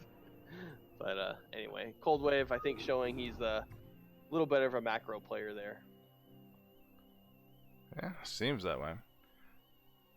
Now, we got one more set moving forward. It's going to be another TVZ. So you can help me understand this one a little bit better. There's so many different options for both sides to do. Feels like, especially Terran, can kind of just do whatever they want. Assuming it lets me start the replay. Let's see if we're going to start doing this crap again. TVZ, I think my favorite matchup. So, well, I think it's my favorite matchup to watch. It's not my most fun to play anymore. I used to really enjoy it, but as I've started climbing the ladder a little more, running into better Zergs, and it's been a little discouraging as of late. Feeling the power of Zerg. Don't say that where someone on our team can hear you. Don't get him started. Yeah, you're right. I shouldn't go down that road. Alright, so let's see if I can fix these 2 replays. We got 2 more to go. We're almost there. We can finish this out. We will not let Balnet defeat me.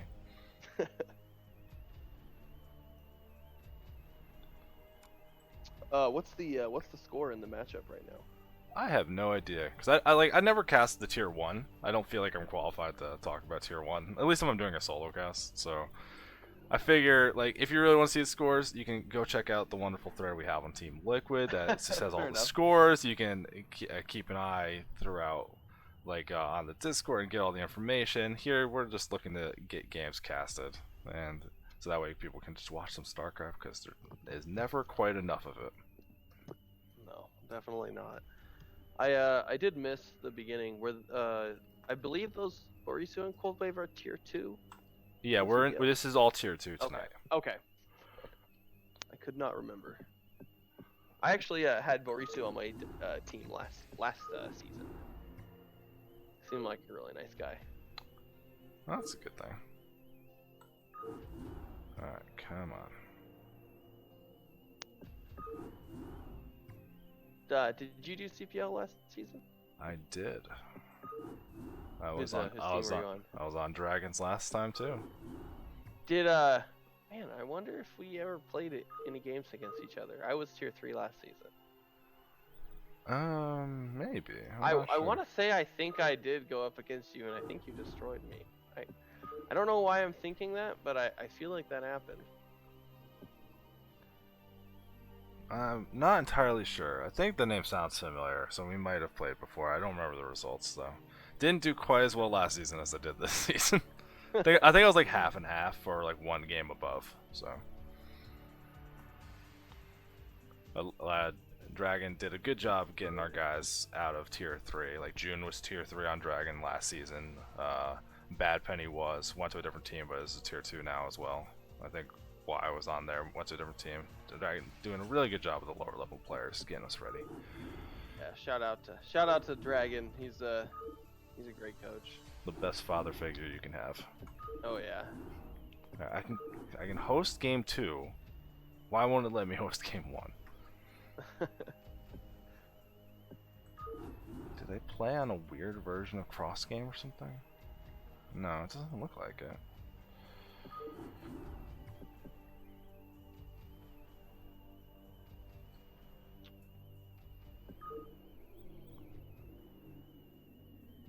Come on. Ugh, this is brutal. I feel like it's just not gonna happen. Like I've been trying to start this replay like when we had the issue before, and then also now, and tried renaming it a bunch of times and re-downloading it. And I don't know. It's not happening. I think this one's just not gonna happen. Yeah. All right. So Who are our next players here? Gaia and Yellow Fox Bat. You know anything about either of them? I don't know a thing about either of them. Me neither. Oh, so we're gonna have to skip game 1, I guess. I just can't get the replay going, so we're gonna go into game 2 on Fighting Spirit TVZ, the classic. Yes, we didn't start doing the game yet. Thank you for letting me know, though. I have this. Do we know the result of game 1? No. We're just gonna say it was cross game. Terran won. Okay, Zerg take that map. A bold prediction. We'll see. Well, actually, so we didn't see the first game, so I don't know who won, but I know the series is a 2-0. So whoever wins this game won the first game as well. I like it. So we'll have to see how this one goes. Perfect. Oh, we got Gaia as the Zerg, they're in the bottom left, and we got Yellow Foxbat as the Terran in the top left. How do you feel about TVZ on this map? I feel like you can't complain, right? Like you can't. I feel like you can't complain too much about Fighting Spirit. I feel like in the TVP it's Frotoss homeworld, it's like Ire, but on this map, I feel it's pretty balanced for TVZ. Wait, hold on. Do you think this is like really good for Protoss when Terran gets Terran gets the freest 3 bases possible? That's so hard to break. Unless we can stop you from taking the third, no. Look at every expansion. It's all on high ground. Have you ever tried being a Terran and running into a bunch of cannons at every Protoss base you go to? It's the worst feeling in the world. Yeah, you're right. It's not like you can build supply depot walls and like 2 tanks and kill my entire army. No, for real though, I actually veto this map for TVP because I feel like Protosses like it so much because almost every expansion is on a high ground, and I don't like it. I could be totally wrong. People way higher than me and way better than me at the game can correct me, but for me, it's not my favorite game. If I I'm gonna reveal everything here in my next CPL match. If I have No. It's gonna be a 2-pack. That's fine. It's impossible to stop anyway. Now you'll know. All right, so moving completely out of that. It was a fun tangent, but if you look, Zerg has a spawning pool. They have gas. They did not take an extra hatchery. Oh my gosh. And we don't have a wall at the ramp, so we got some lings. Zerg found out where Terran is, and he's trying to hide the Overlord, so the Terran doesn't know that. I already feel for Terran here.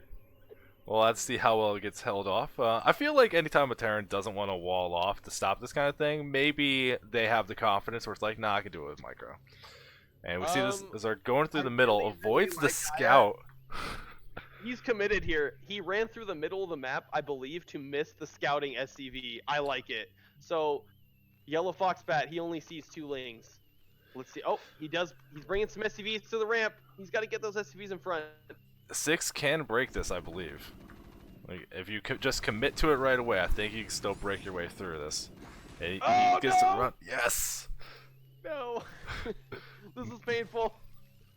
Well, we see it's a pretty decent micro from the Marines. Gets them into the SCV line, so it shouldn't be too hard to clean this up. But with the barracks being so far away from the mineral line, there's no way that anything spawned is gonna. He's got to get out of position, and it looks like Lings have speed now as well. Yeah, this is the worst feeling as Terran. I think he's got to surround these. Good job by Gaia not getting surrounded. Yeah, I don't like a guy really tried to commit and go through that barracks. I feel like that's very optimistic to actually think you're gonna kill that barracks entirely. So loses some of the stuff and a little cuddle party with the Lang trapped at the ramp from the SCVs. So gets some decent damage done and gets his expansion up, but I don't know if he did enough. For like in this kind of early pool and early gas, you're delaying the lair, you're delaying your expansion. Well, Like he he did did. bring a drone. He brought a drone over to the a new third base, but I'm not sure if that was a missed rally or now if he's going back. Yeah, I'm not entirely sure. Now we do see that Yellow Foxbat is building their CC, and that one lane that was still in the base did see this. So that's one unfortunate thing, that he knows that it's not going to be some kind of big counter push with a bunch of barracks or something. Terran wants to take a base, so I feel like if Guy has the choice to either go for some tech and keep putting the pressure on, or if they want to just take their third, there's nothing really to stop them. Yeah, good info by Gaia. Like you said, there's not going to be a stim timing that's going to come kill you. Doesn't have any sunken started. He knows he doesn't need them. And this one SCV that was left in the base finally notices it and sends Link to come kill it. But the SCV will be able to move around enough and see that the lair is in production, nearing completion. Third hatchery on the way as well.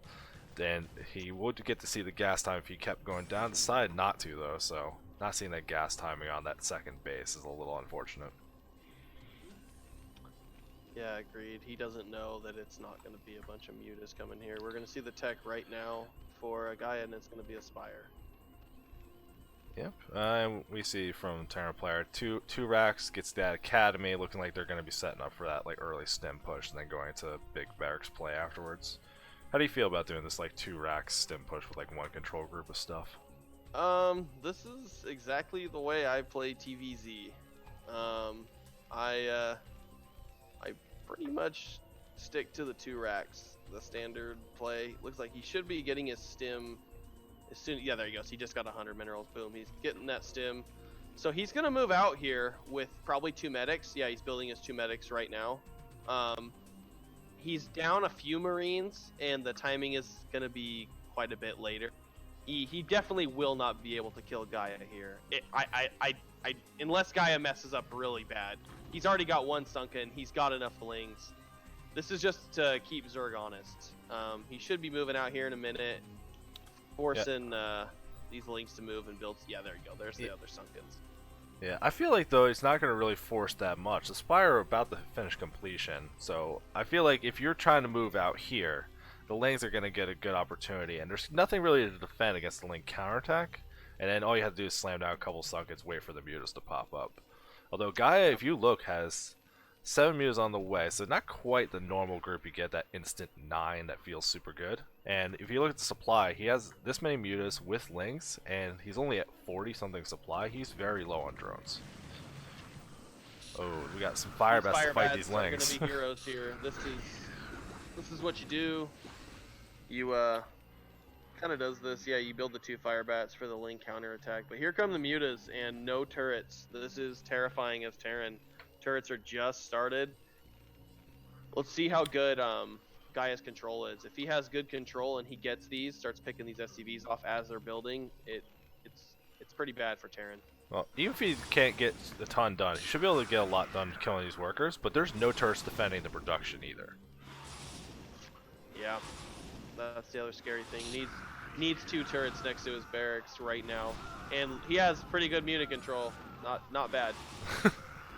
Yeah, I mean we're in tier 2 now, where people have seem to have good fundamentals kind of across the board. Maybe not as crisp as you're going to see with more experienced players, but you kind of expect them to have strengths. Mutas, but doing a great job with micro.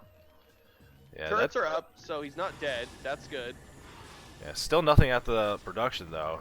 And a guy really committing, trying to just force his way through. Without the turrets being repaired, is actually gonna keep knocking these down. Yeah, that 1 turret's kind of powerful in the middle of the line. He needs to repair it though. I'm a little nervous about that one.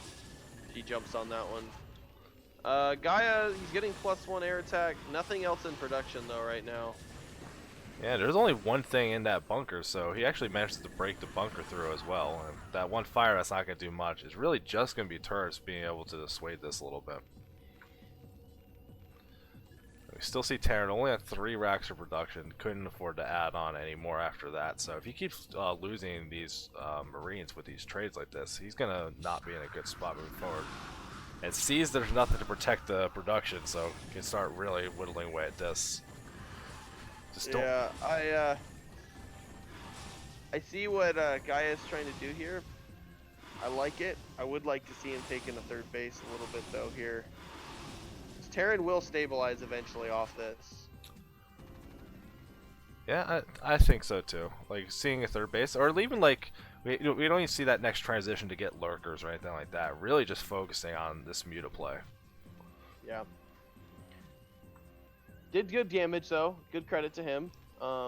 Definitely slowed Terran down, but I don't think it was enough. I feel like the production is starting to kick in here for Foxbat, and he's going to be able to move across the map here. Only 8 mutas, and when I say only, I don't mean only. I mean it's still scary, but Yeah, it's not gonna not enough end the to game keep him immediately.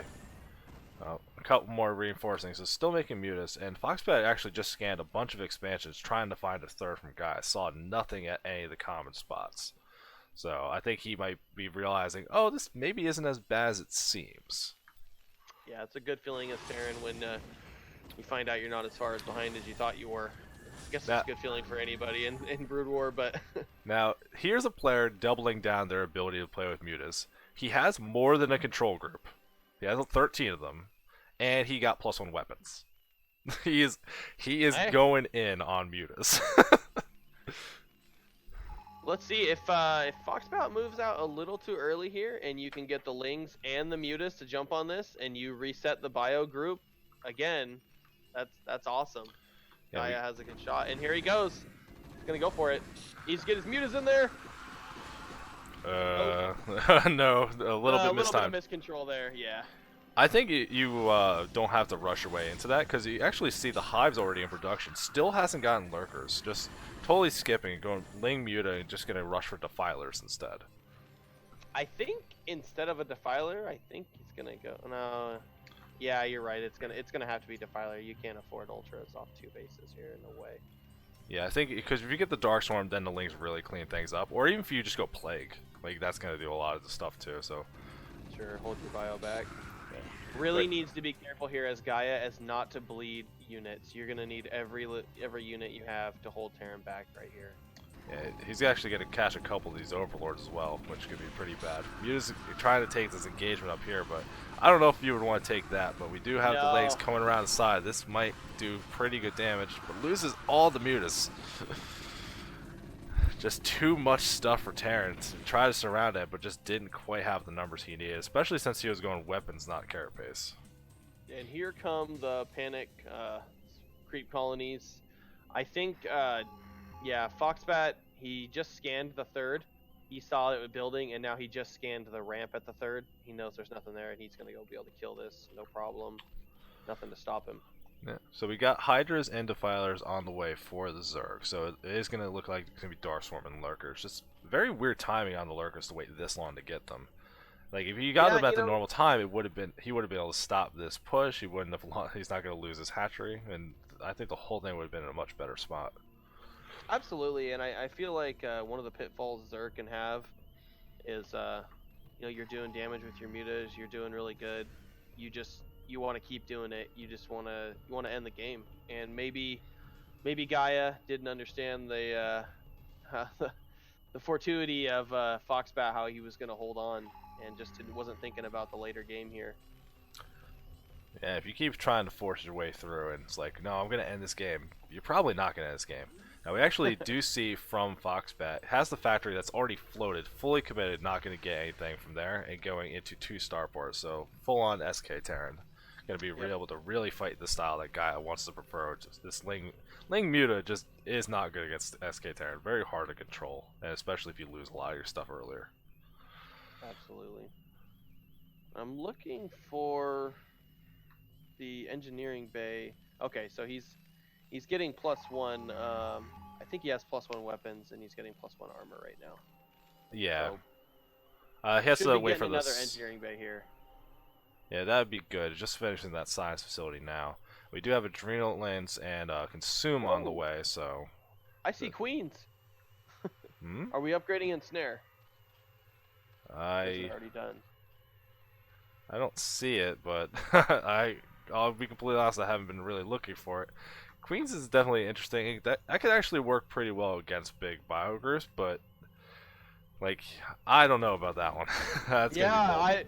this is kind of a Hail Mary for me. I mean, I I don't know. I'd have to see how this works out. Like, Do you I guys feel like any gas you're putting into queens, put it into the defilers instead. Yeah, yeah. I mean, I'm not gonna disagree with you. I'm interested to see what happens here with these queens, But Yes. yeah, I mean, I would be preferring lurkers and defilers over queens in this position. But you never know. So Guy actually has like 4 control groups of lings hanging Yeah, out I in the see middle of the that. map. And he is researching that plague, so already has consume. So looking like that's how he wants to fight this. Maybe ensnare plague, and it's like here's your army that's going to slowly die and can't escape. And 4 defilers coming out. Oh Yeah, but no! If he catches these, oh, oh, this could be so dangerous. looks Yep. like they're gonna slither away into Yeah, safety. just barely out of vision. Yellow You Foxbet sloppy having defilers. you see 2 dropships from Yellow Foxbet fully with Marine Medic as well. So it's not even just this intimidating ground army. There's 16 more hiding in the wings that are going to go completely around this sunken line. This is painful to watch. Yeah. And Guy's saying whatever, goes for the counterattack instead. This game might get real weird real fast. Yeah, this is gonna get crazy. And he's got the fire bats in here with the drop. That's huge. Means Dark Swarm is not gonna be able to just clean it all up easily. Where are your defilers? There they go. They're coming. Feel like needed them a little earlier. Yeah, I feel like these are This going to drop do... though this is gonna kill the Zerg base. You don't get out of this one. Well, I mean, if you look, the Lings at the Terran base are also getting some good stuff done. Totally shutting down the natural. There's nothing at the ramp like gonna block them from going up there. The Flyers with that army as well for Dark Swarm. So this could Yeah. be a base race maybe. I saw one ensnare go off. Oh, there's another good ensnare. He's irradiated a defiler. Looks like he's gonna be able to clean up a little bit of this bio. I don't think he's gonna be able to clean up enough of it though.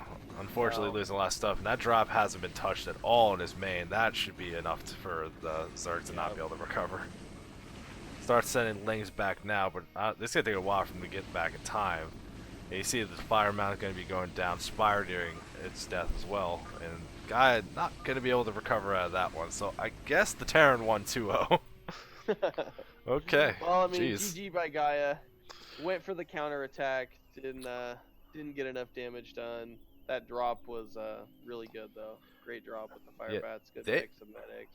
Gaia had a fantastic spot moving in, like, to that mid game. Just overcommitted on the mutas and like took one bad engage. That was the problem. Yeah, when he that middle of the map when he lost all the mutas. That's painful. Definitely a difficult one, but I mean, it's definitely an interesting style. And actually a lot of the games tonight, a little bit of stuff that's not pure by the book standard, and saw some interesting things. So that's why I like watching the tier 2 games mostly. You get players that can execute their stuff and kind of have an idea what they're doing, but it's not just all like the stuff you're gonna see the pros do or anything. Some of them picking some of the weirder builds or trying to force their own style into it. And it's really interesting for me to watch. Yeah, definitely. But real talk, thoughts on the queens? I think it had. I wonder if it was supposed to be like, in case he went tanks and he knew he wanted to do the big backstab, so he would have spawned brutally, but it didn't have energy in time for it. So I really don't know what the plan was gonna be for that. Yeah. I feel like that if those were a couple lurkers, like Yeah, you didn't the make lurkers in the lurkers Dark for that. Swarm.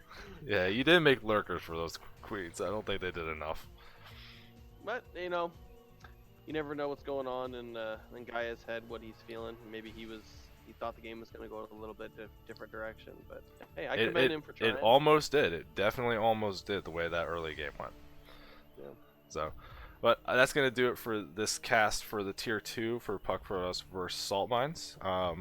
I don't know what the schedule is going to be moving forward for CPL cast, if people are going to be working on regular season or trying to start casting through the playoffs. It seems like people want to, like, while the playoffs are fresh and has a little bit of the hype behind them, people might want to back burner the regular season a little bit and catch up after the playoffs. So keep your eyes out for CPL cast. It seems like we might be doing quarterfinals soon.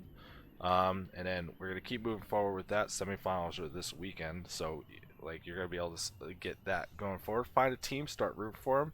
Team Drag's really cool. Pick them if you want, and we're gonna see what happens with that. Regular season, like I said, not sure what's gonna be the next one with that, but you're gonna see something being cast. So just you follow the channel, see what's going on at the CPL Discord to see what's going on. I want to thank Death Star for joining me and helping me out with a little bit of the Terran insight. Thanks for joining. Yeah, it was fun. I had a good time. All right, and that'll be it for tonight. See you guys sometime next week. We got, like it says at the bottom of the screen, you got the beginner tour stuff I try to do every Monday, and then CPLs either Tuesday or Wednesday after that. Everyone, have a good night. Thanks for watching.